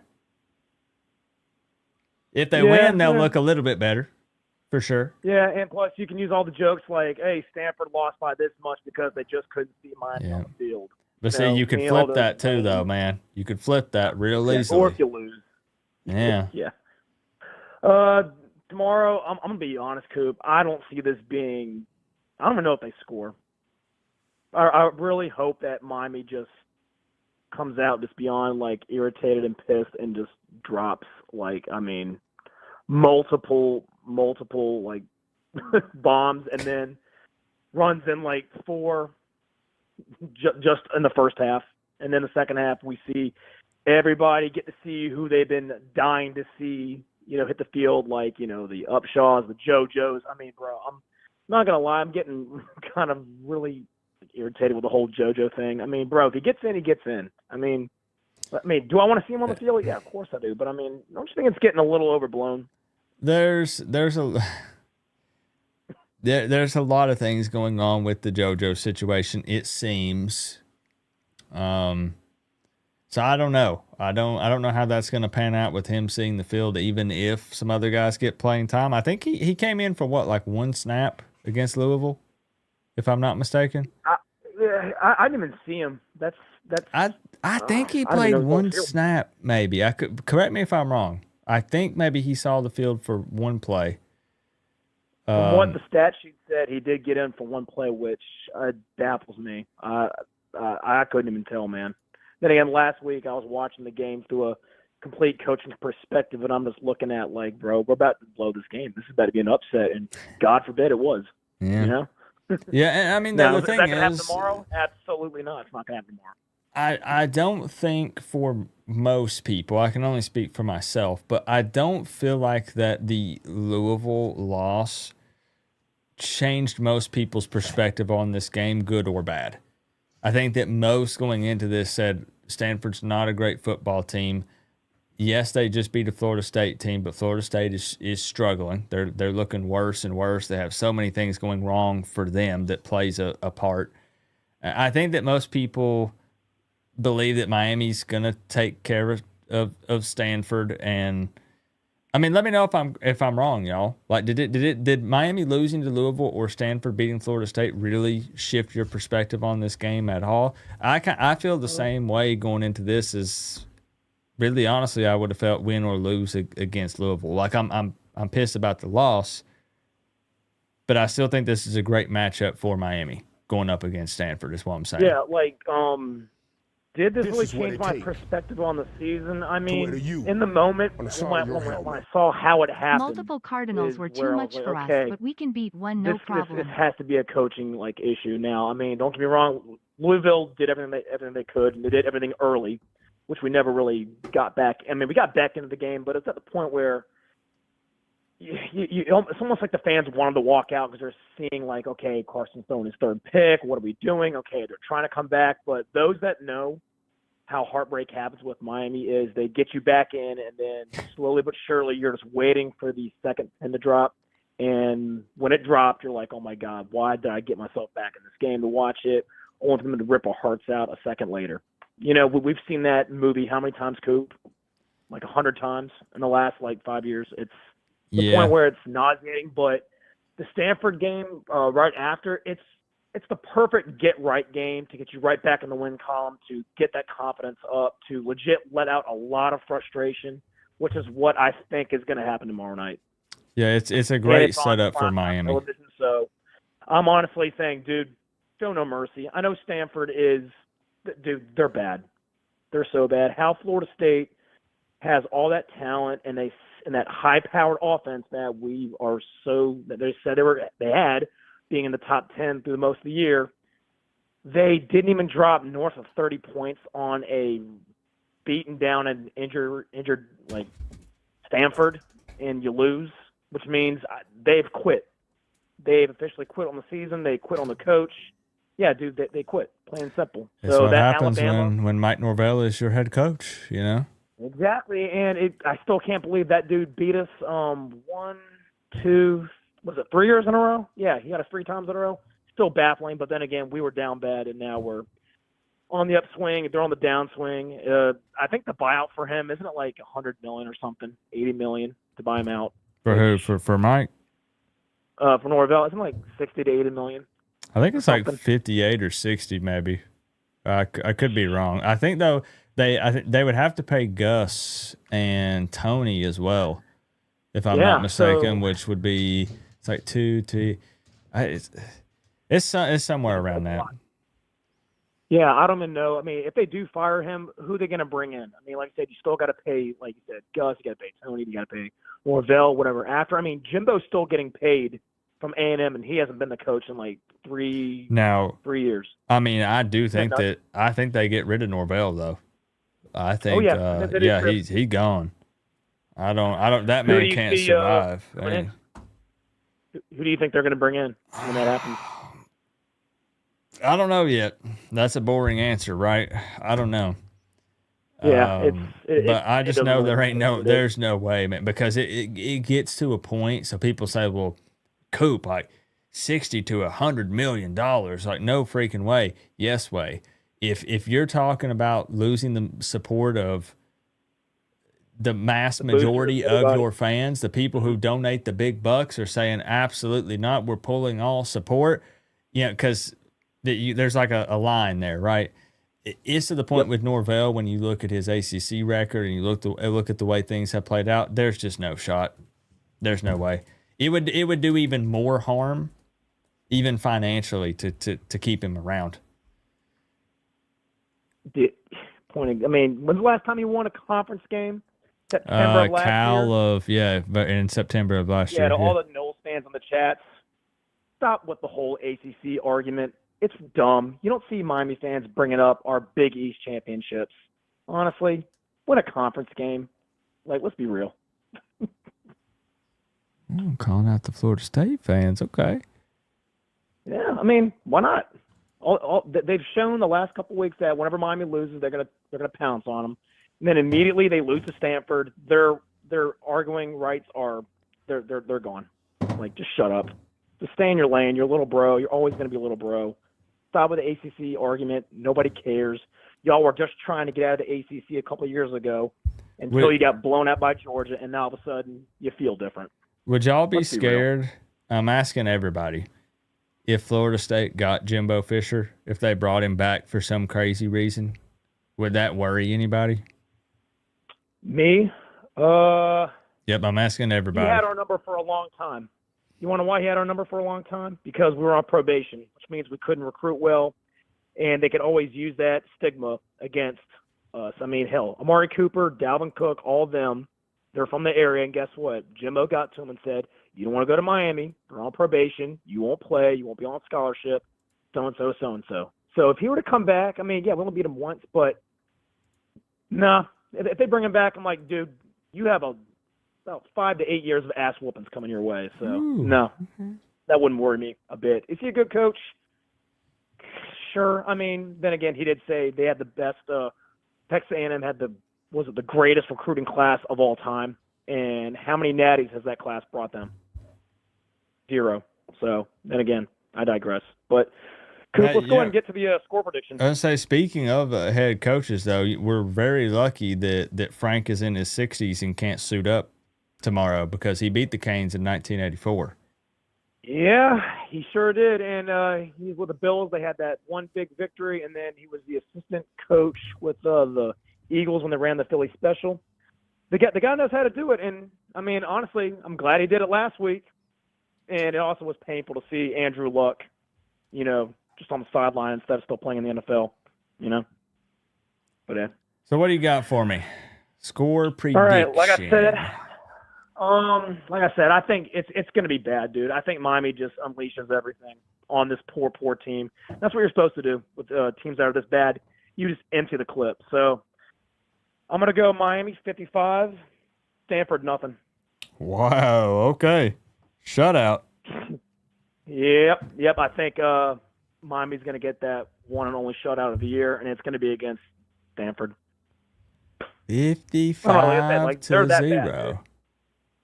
Yep. That would be a way to come back and make a statement. 0 picks for Beck. You get like 150 plus on the ground, just all around solid game. Lower the penalties. Maybe tie Jaron Williams' touchdown record, which he set against Louisville, which is even more of a slap in the face now that I look at it. But Yeah, or go for 7. Get 7 touchdowns for all I care, dude. I don't care. Be the new record holder.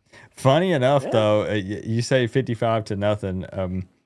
My nephew was in the studio in here a couple hours before I went live, because I took my other nephew. He had this ROTC dance at his high school, and his younger brother, who's 10 years old, he's kind of leaning into being a Miami fan, and I've been trying to feed into that, showing him, hey, throw up the U. I even got him some Miami gear to wear to school, and he throws up the U in kids' faces and stuff. It's good stuff. Yeah. And I asked him, I said, they're playing Stanford tomorrow. I showed him the two teams a little bit, and I said, give me your score prediction. And I said, I'll let the chat know tonight, because, he's 10 years old, so he's big on YouTube streams and Twitch and stuff. You want to know what score he gave me? Same score? He said Miami 50, Stanford 3. So close to yours. Probably actually going to be the score. That's what made me think of it, because you said 55-0. Originally, I'll be honest with you guys, he said 50 to -3. And I said, well, they can't have negative. I said, it's got to be 0 or something. And he said, oh, okay. He said, I'll give them 3 points. Technically, I mean, you can look at it this way. Say Stanford kicks a field goal, they make it, but there's a flag on the play. They take it off, and then they kick it again, and they miss it. Yeah, So, technically. Yeah, he's picking a big win, though. Big win. Same as you. Dude, yeah, absolutely. Like, this is a game Miami just gets back, and this is going to have to be a trend. If Miami wants to get back in the graces of the NCAA, they're going to have to start really blowing people out to take them seriously. Because right now everyone is looking at Miami like, you guys are frauds. Just like the last couple times, you're frauds. So they're going to have to really shut some people up now. So it's going to have to be constant, like high scoring, and then defense just playing solid throughout the rest of the year. That's how I see it. All right, Taylor, I got you locked in. 55-0, big shutout tomorrow night. Another night game again, by the way. I'm not mad at it because I sleep in, but yeah. Plus, like, when's the last time we seen Miami have this many primetime games?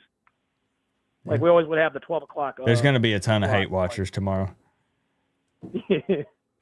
Mm-hmm. Taylor, I appreciate you. Hopefully, I'll see you around tomorrow at some point. Yes, sir. Go Canes. All right, peace. Got to give a shout out to my man Storm the Field with DJ for the one. He says, multiple Cardinals were too much for us, but we can beat one. No problem. Thank you, DJ. What's the score in? Oh, buddy. The weirdness continues. I don't have the full context here again because I don't have the game up. But it's coming up on 1 minute, and we have a tie ball game. Haven't all games been at night except for one? What game was what game was during the afternoon? Were there any? That sounds silly for me to even ask that question. Notre Dame was at night.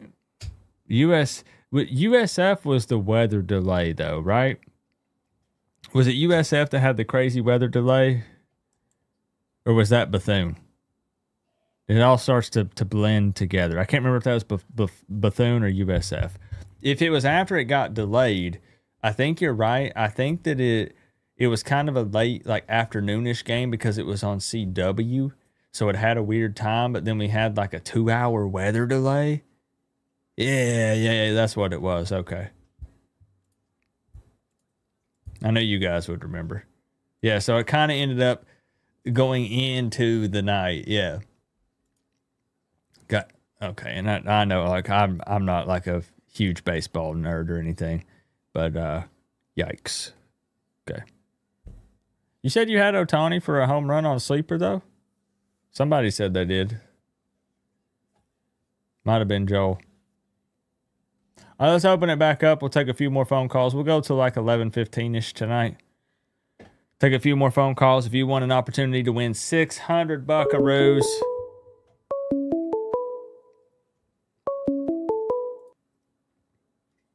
Mr. Kyle.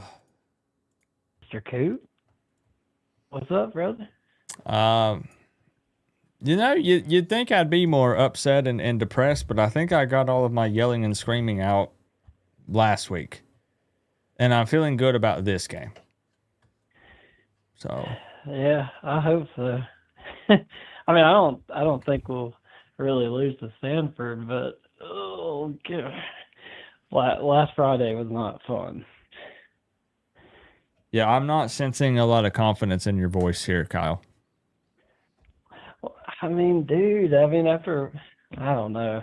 I mean, I don't want to be knee jerk, but I mean, I was just, I don't know, dude. It's like I told people, the reason it was so hard to get over it is just because, like, we were 5-0, number 2, like, everything's just right in front of us. Of course, you want to go undefeated, but that's hard nowadays. So, I think what hurt the most is just the fact that it's like, to me, it feels like we always get out coached if the other team's coach is like really good at preparing game plan, Yeah, that's it sucks to say this, but the game day coaching side of things, not even game day, like just the prep and everything, like it's not uncommon for Miami to be out coached by someone, as you said,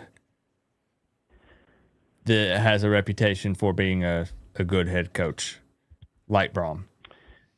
Right. And that's where it kind of that's why the reason I had such a knee jerk, because it makes me wonder now. So, like, if we do get in the playoff, like, or we do get an ACC title, how do we work around that?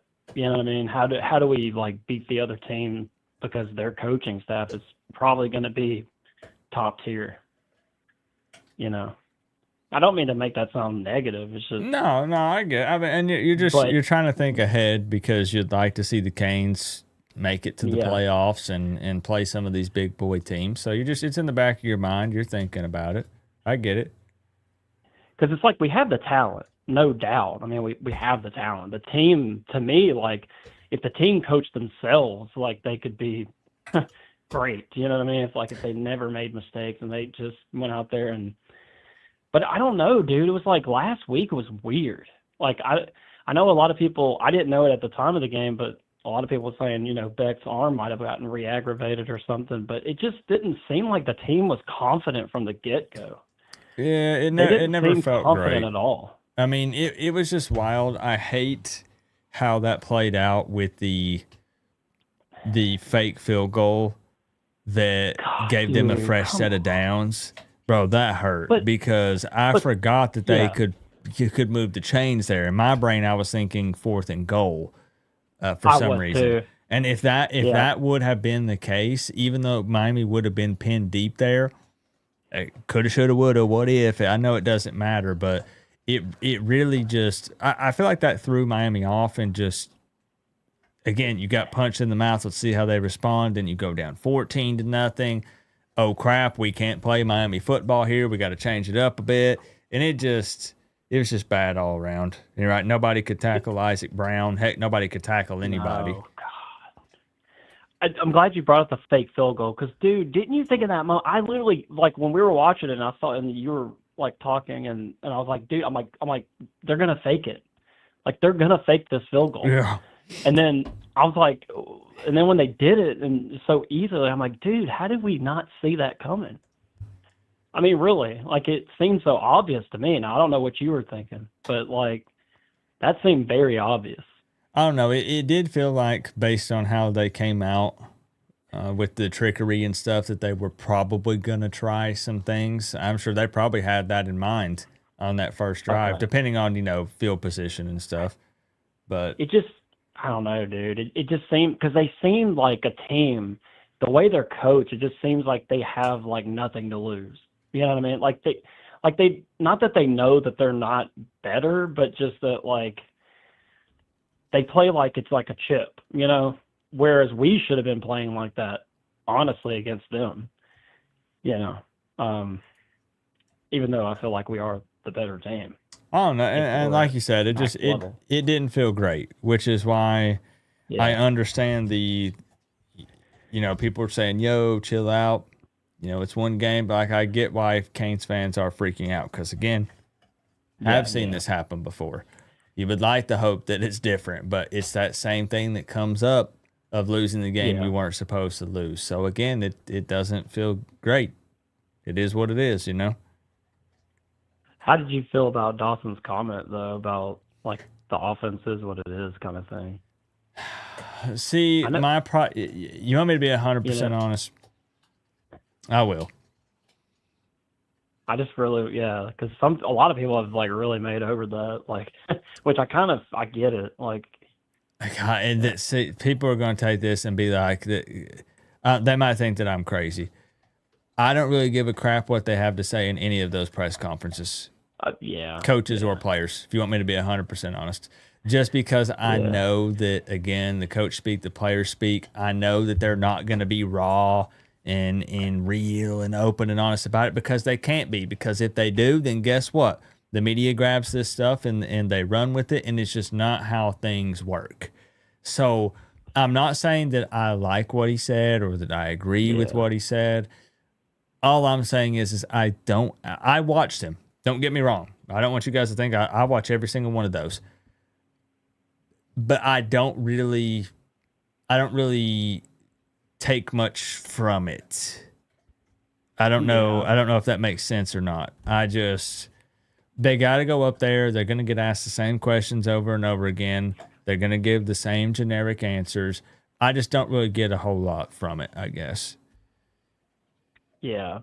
I do just feel like they need to figure out, though, don't run it up the middle. Like it doesn't feel like we put any pizzazz. Like it just still feels like I don't know, sometimes it feels like every offensive coordinator that gets here just becomes dumb. You know what I mean? Like they have everything in front of them, but they run the stupid plays, like the same old plays over and over. So are you over there with Brandon in the fire Shannon Dawson corner, or? Well, I kind of feel like, you know, with what happened with Guidry last year, he could be in the same spot if he does bad enough. But okay, you know, I won't say fire him now necessarily, but I would say, you know, if it gets worse from here, then he could be in that same spot. Fair. It feels like it. You know, but I mean, like I said, we still don't know. Everything's in front of us. I mean, I'm a little down just because we lost, but I mean, I'm pretty sure we'll beat Stanford.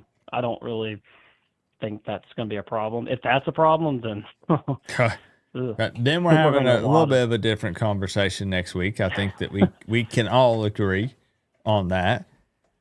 But speaking of the Stanford game, you got any specific numbers in mind you would like to give me? Dude, I have no. Dude, I mean, seriously, I don't even know. I can't even call this one. Like, I mean, Miami's a 29.5 point favorite, but Miami was a 14.5 point or 13.5 point favorite last week and lost by 3. So, what's Stanford's average score? I can't remember what you had on your preview. It's like 19. 19 exactly. Yes, it is 19. Now, and the thing, Stanford, when it comes to throwing the ball around, the opponent, they're giving up 300 plus passing per game. They're one of only like 3 or 4 teams in the country to allow that. This one is like super hard to call. Because it's like I mean, if we'd have come off a win, I feel like everybody would say we blow them out, you know, like, or we score like 40-50. But now it's like it makes you doubt like being able to score even that much. I'd probably say I'll go 45-13. Okay, 45-13. That doesn't sound like doubt. That sounds. I mean, that yeah. I mean, right. Like, I think it's reasonable to think we'll blow them out. I mean, but yeah, it's kind of hard to call right now because I mean, we could still win, but what if the scoreboard looks, you know, close, but it really wasn't close? You know what I mean? That kind of thing. I got you. You just never really, you know, you never like the Florida State game. I mean, really, we blew them out, but scoreboard didn't indicate it because we let them score 19 Yeah, points. see, I argued. I said, hey, let's just play 3 quarters in this Florida State game. And then Joel was beside me, and he said, let's make it 5. So we had to meet in the middle, and it was 4, you know? Yeah, dude, I don't know what happened there. Like, I mean, I get it, though. They have a quarterback that's dynamic. So, I mean, they're going to get, those crazy, weird last-second throws and whatnot. But in Stanford, I don't know. They're playing a true freshman, right? So, I mean. No, right now they have it looks like that the redshirt senior, Branson, is playing. Oh. He's listed as probable. So he's got his superhuman healing powers, and what do you know? He's ready to play Miami. And supposedly Mesidor might be out, I've heard. They don't have him listed on the injury report. So as far as I know, I think he's okay. Okay. Well, that's good. Yeah, but I think it should be. I think we should blow them out. We better anyway. I'm 45-13. I mean, heck, I'll be happy with it. That's what was that? That's 32-point win.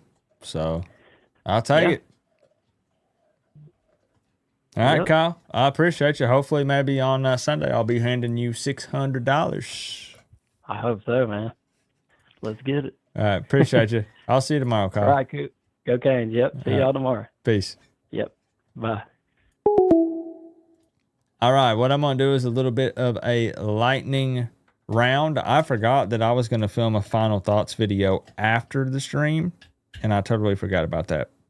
I haven't filmed it yet today. It's been a weird week. It threw off my flow with not doing an Inside Insight show.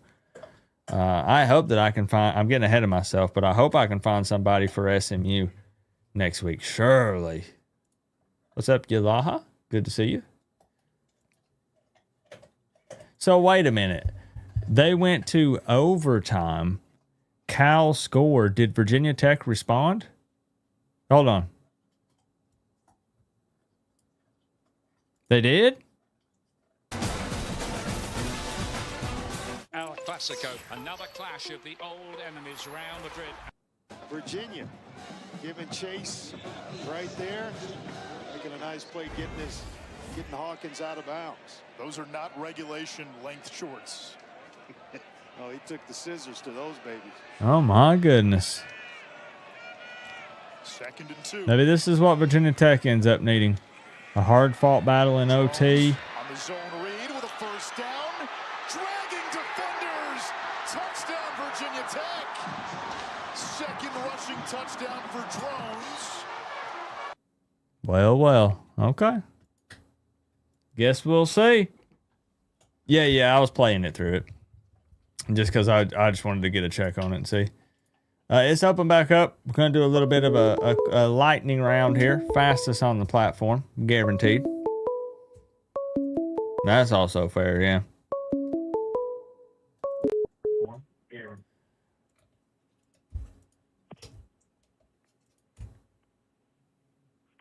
Hello? Hello? What's up, Coop? This is Melissa. I thought you were about to hang up on me because it went silent. No, I was going to just see if you would say something first. Just a little test. It took me a bit to get in on the show tonight, man. You got a lot of people trying to call in. Yeah, and I've been yapping. I know. I'm guilty. It's usually me.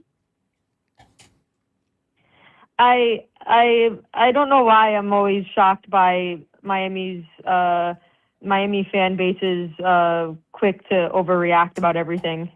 It's actually really funny. So you're not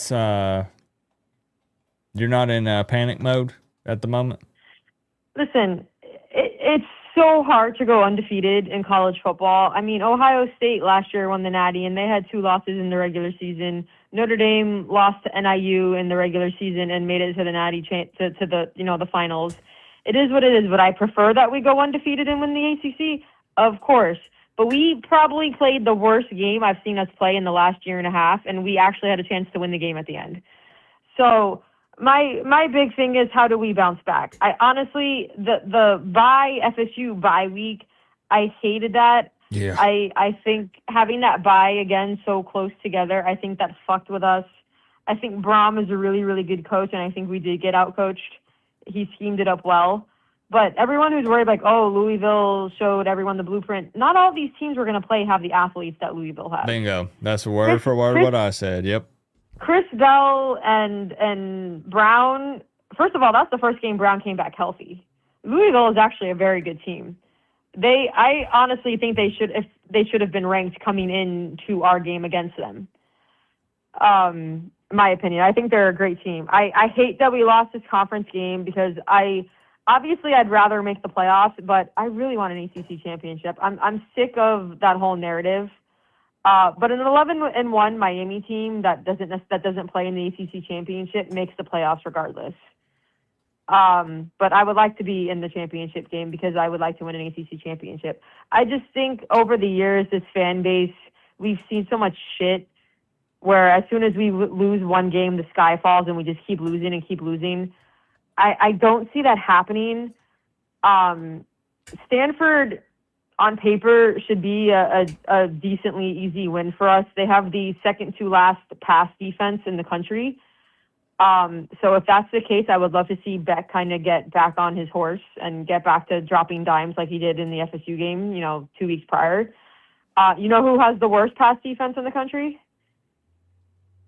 Enlighten us. SMU. Well. So if there's ever a game where we need, I'm not calling Stanford a cupcake because it's a conference game, right. But they're not a great team. They're not a good team. They're not Louisville. They're not close to Louisville.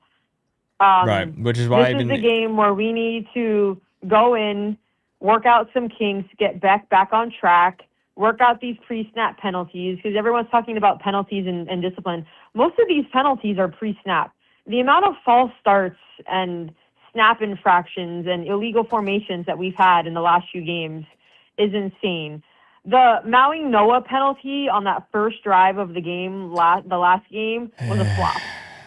Yeah. Maui Noah, he needs to be more disciplined and not react, but it was a flop. I could see it from the nosebleeds.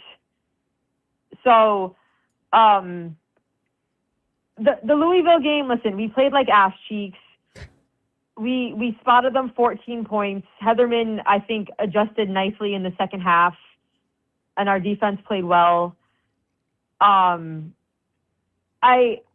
was wondering also why the DBs were playing so off some of their receivers, but I think it was more of just so that they could keep them in front of them, because Louisville had some athletes, and I think our DBs had struggled a little bit with some of their athletes. Maybe if they could have tackled a little better, it might not have looked as bad. Louisville's got some fast guys. I don't see anyone left on our schedule that I think is as good as Louisville. I think Pitt at the end of the year will be tricky because they're kind of riding a high now with that freshman quarterback. Like I said, I think the Stanford game is we need to fix the kinks, play disciplined, play like how we should play against a team like this. None of the whole let's go up 30 points and then let them come back because it's garbage time or whatever. Even if we have our second and third string in, I want us to be outplaying Stanford. And let's just get into the back half of the schedule, which I think is the part of the schedule that some of us were concerned with because of all the road games.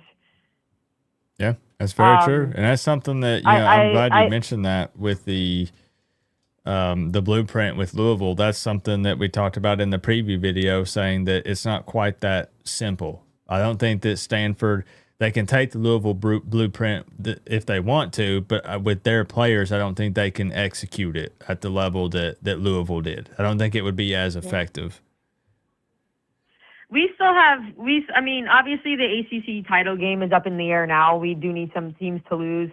I don't see teams winning out in the ACC. I think Georgia Tech has had some close calls. They do have an easier schedule down the stretch, so I think maybe they could go undefeated. I think anything can happen regardless. If we do what we were supposed to do and we win out, we're in the college football playoff regardless. So we still have a lot to play for. Obviously, a lot of the fan base is disappointed. Everybody's overreacting. Beck had a bad game. I think Beck needs to go back and look at the film and realize that he's had the check down in some of these bad throws. He threw into triple coverage with Malachi Toney at one point. That was a terrible decision. He had the check down. So these are fixable things. He's a veteran quarterback. I think these things can be fixed. And like Nick is saying in the chat, we have one of the best resumes in the country regardless. I think Louisville is going to remain ranked, so it's not a bad loss. So there's a lot to play for ahead of us. We just need to get back to playing how we know we can play. The first 2 games of the season, we weren't this penalized. Beck was limiting the turnovers. We didn't have all these pre-snap infractions. We need to get back to playing the football that we were playing to start the beginning of the year. It's something that, like, I don't know what happens when we get into ACC play. We turn into this team that's like a fraction of what we were in the non-conference. Which is why we were we talked about the November games so much during the off season. Yeah, I mean, we all have PTSD from playing Pitt in 2017. That's been a concern of mine since the beginning of the season. I was worried about that. And now there's less room for error because we can't afford another loss. A 2-loss Miami team, it will be very difficult to get into the playoff. So we just need to keep winning. If we make the ACC title game, great. If we don't, I think we're still a playoff team. We have better wins on our record than any other ACC team any team in our conference, in my opinion.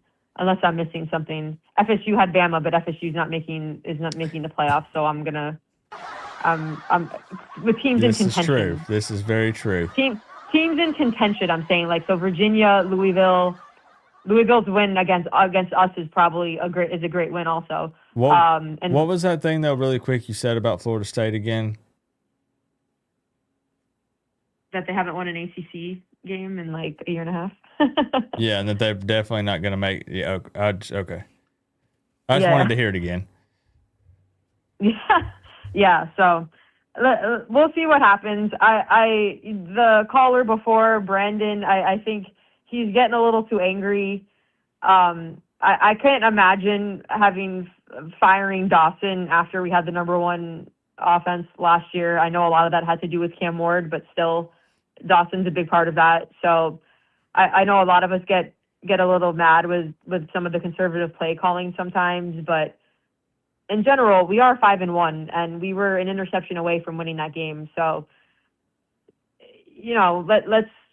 let's hold our horses for a minute. Let's bounce back, and let's see how the rest of the season goes. Because I'll be the first one to vent all over Twitter and be like, fire everybody. I've seen the tweets, y'all. I've seen them. Look, listen, to even insinuate that we need to get rid of Mario at this point is absolutely ridiculous. The team was in shambles when we fired Diaz.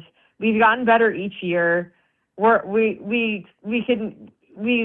now we're on pace to get a better record. We're on pace for hopefully 11 wins. So let's just see how this year goes. He's recruiting like a badass. So there's things that we can fix. This isn't just like, oh my God, we suck. There's nothing we can do. The Louisville game we lost because of our own mistakes. To win a game with 4 interceptions is absolutely insane. Like, the fact that we even had a chance just shows how good of a team we can be. So that's just my opinion. I just laugh at our ability to overreact. This fan base has been just let down so much over the years that it's kind of like a learned response at this point. Fair enough. And I am guilty of, I try to be pretty level-headed, but I'm very guilty of doing it at times as well. And some people take my walking and venting and stuff as, I don't know how to explain that. That's my time. Like, that's my therapy. That's my way to talk myself through it and to get it out of my system. Yeah. And then I can officially move on to the next week type thing. I don't think the sky is falling either. Somebody in the chat said that they disagree that an 11-1 Miami gets into the playoff. We're still ranked in the top 10 at 11-1, at 5-1. If we keep winning, we're only going up. They're not going to move other teams ahead of us. We have one of the best resumes in the country. If we win out, we make the college football playoff, whether we make the ACC title game or not. our non-conference schedule, and you went out the rest of the year, that would be the snub of the century, in my opinion. But if the chat disagrees with me, besides that one person, then I don't know what to tell. But Ohio State made it in there at 10-2 and didn't make their conference championship last year. So now, speaking of going 11-1, for that to happen, Miami would need to get a W tomorrow against Stanford. How do you feel about that? I need numbers. I'm confident. I mean, I was confident against Louisville. I definitely underestimated a healthy Louisville team, so I won't do that again. But there's no reason why we shouldn't beat Stanford. I'm hoping we do air it out a little bit in the first and second quarter, and we put a big margin up so that we can just run it and take advantage of it on the ground game. I'm going to roll with 38-10.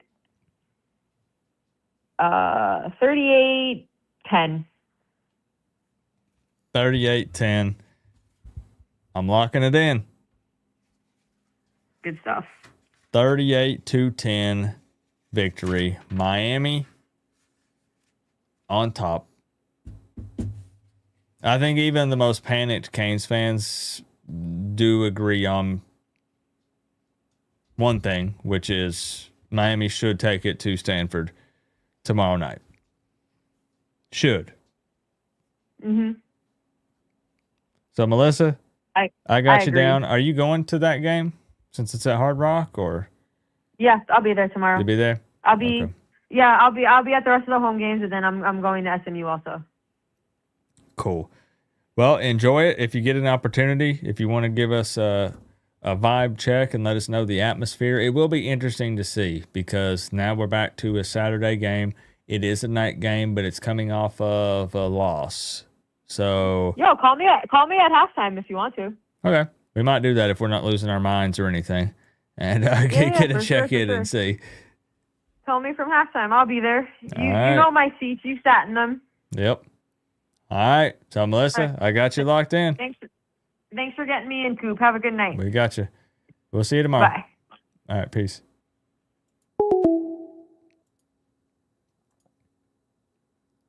Did they really?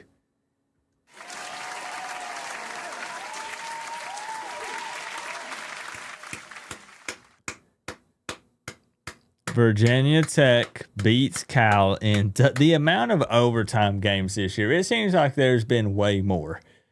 Double overtime, 42-34. Wow. Okay.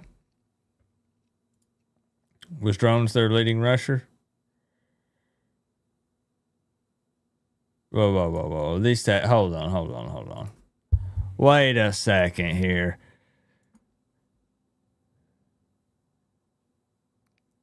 Wait. 357 rushing yards for Virginia Tech. Hawkins had 167 and Drones had 137. Good grief. I was a Drones fan a couple years ago. I don't know if you guys remember when we were doing the Miami Virginia Tech preview, Ward versus Drones. I was kind of a big Drones fan. That's crazy though. That's wow. Those are wild numbers. I think I know there's going to be some people that are upset. You can boo me. Boo, Coop. I think that I might wrap it up there, because I still I don't know if it's what I ate today or what, but this heartburn is killing me. And I've downed some Tums. I'm still not getting any relief. I still got to film a final thoughts video and edit that, get it posted up. Got prep work to do for the big game tomorrow. Got to make thumbnails. Got to get everything going. And I'm not prepared. I'm not prepared at all. I'll be honest. So I think I'll cut it off there. I say a shorter stream. It was 2.5 hours, but I maybe didn't take as many phone calls as I typically do. My apologies. That's on me. But we're here every week. For the rest of the season, it's going to be Friday nights, which is awesome. No more weekday games. But we did get some calls in here. Some people entered for the $600 score prediction contest. Of course, I've been talking about my score prediction all week, 31-13. Miami not covering the spread as a 29.5 point favorite, but I take 31-13 after taking an L last week. Got Miami handling business. Don't think it'll be a huge deal. I don't think Stanford is a great football team, regardless of which quarterback starts, the redshirt senior or the redshirt freshman. Not super concerned about it, but of course Miami has to come in and bounce back after taking a tough L. Tough L to Louisville. Bounce back Beck is what we got to see. No, y'all are good. I'm not complaining about anybody. Not complaining about anybody. All these stories about a betting contest being rigged, and it looks like Coop is on it as well. Man, how about that? You know that you are done for when you got the dang FBI getting involved and talking about the mafia and whoo, buddy. That's say I just no amount of money could get me involved in crap like that. Absolutely not. Nope. No way. Again, thank you to everybody for hanging out tonight. Joel Davis owning the board with the big 99. He says 38-9. Stanford is not scoring a touchdown. Funny enough, I almost gave them 9 instead of 13. I almost said 31-9. I was very, very, very close to doing that. But 31-13. Joel says 38-9. I appreciate you storming the field with DJ, Bahama SC multiple times, John Bird, Tropigal, Nick Polly. Appreciate you so much for the big love, and thank you for weighing in on these topics tonight, Nick. Randy, Melissa, Mike Ebersole, Falcon. Appreciate y'all. Thank you for the love. And watch party tomorrow. We'll have links to watch the game if you need it. Canes got to get a W. Canes got to get a W tomorrow, 7 p.m. We'll be here. Appreciate the love, guys. I'll see you there. We'll be ready. The team will be ready as well.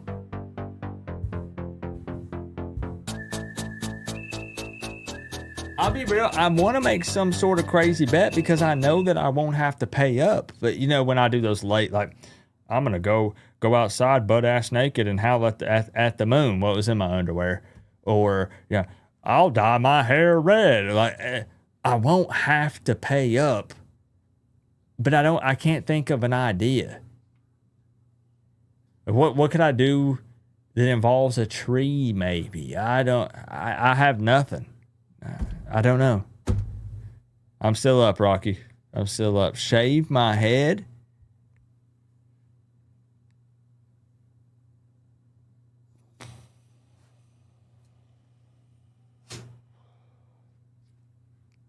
Fall out of a tree?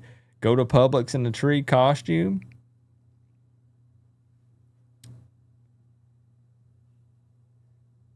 Nice. Heck yeah, bro. That's awesome. Yo, you guys would not believe. Let me hold on. Can I show you guys something for those of you that are still here? Let me show you something really quick. I'll be real. I don't even know what to do with this much meat. Give me just a second. Hold on. I don't know how to handle it. I'll be real. Tucci sent me something. Let me go get it. Hold on. I can't stop. Hold on. Let me show you. Hold on.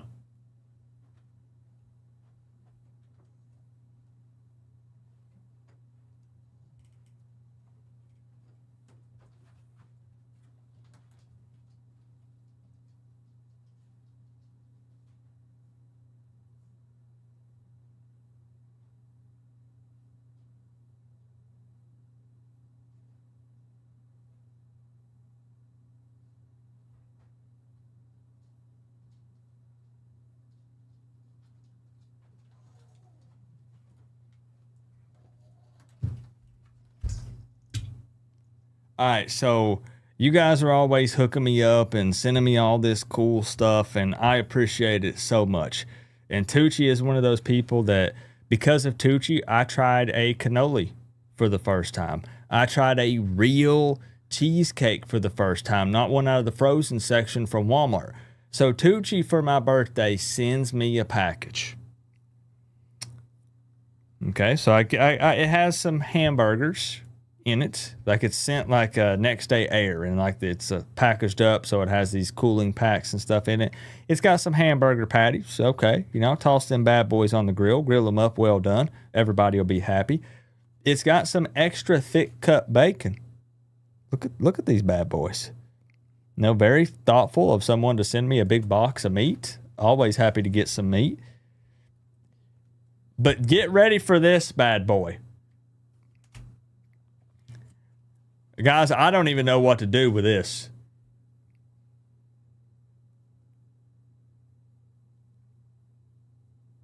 What is this?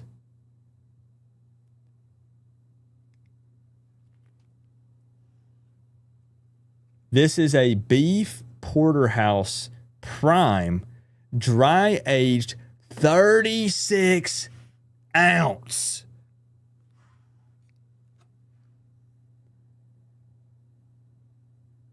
Look at this.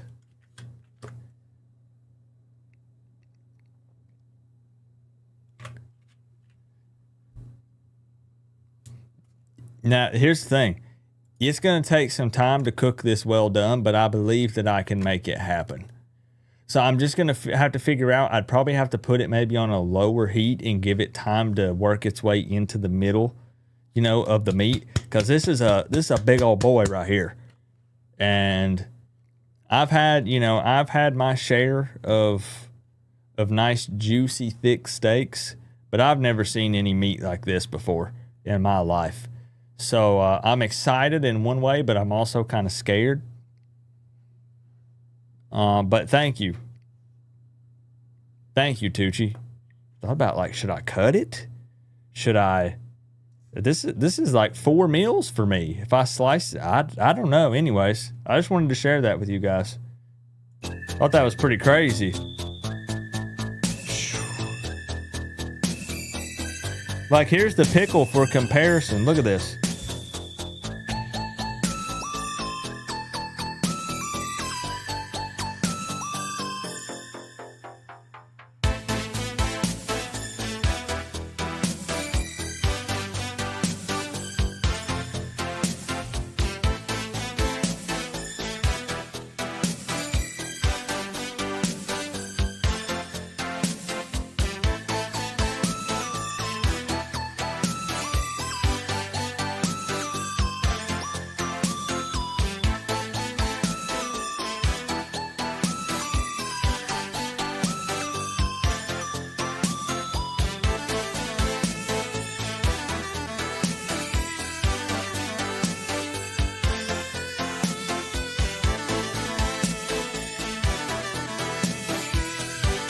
Also, honest question, I've never tried to do this.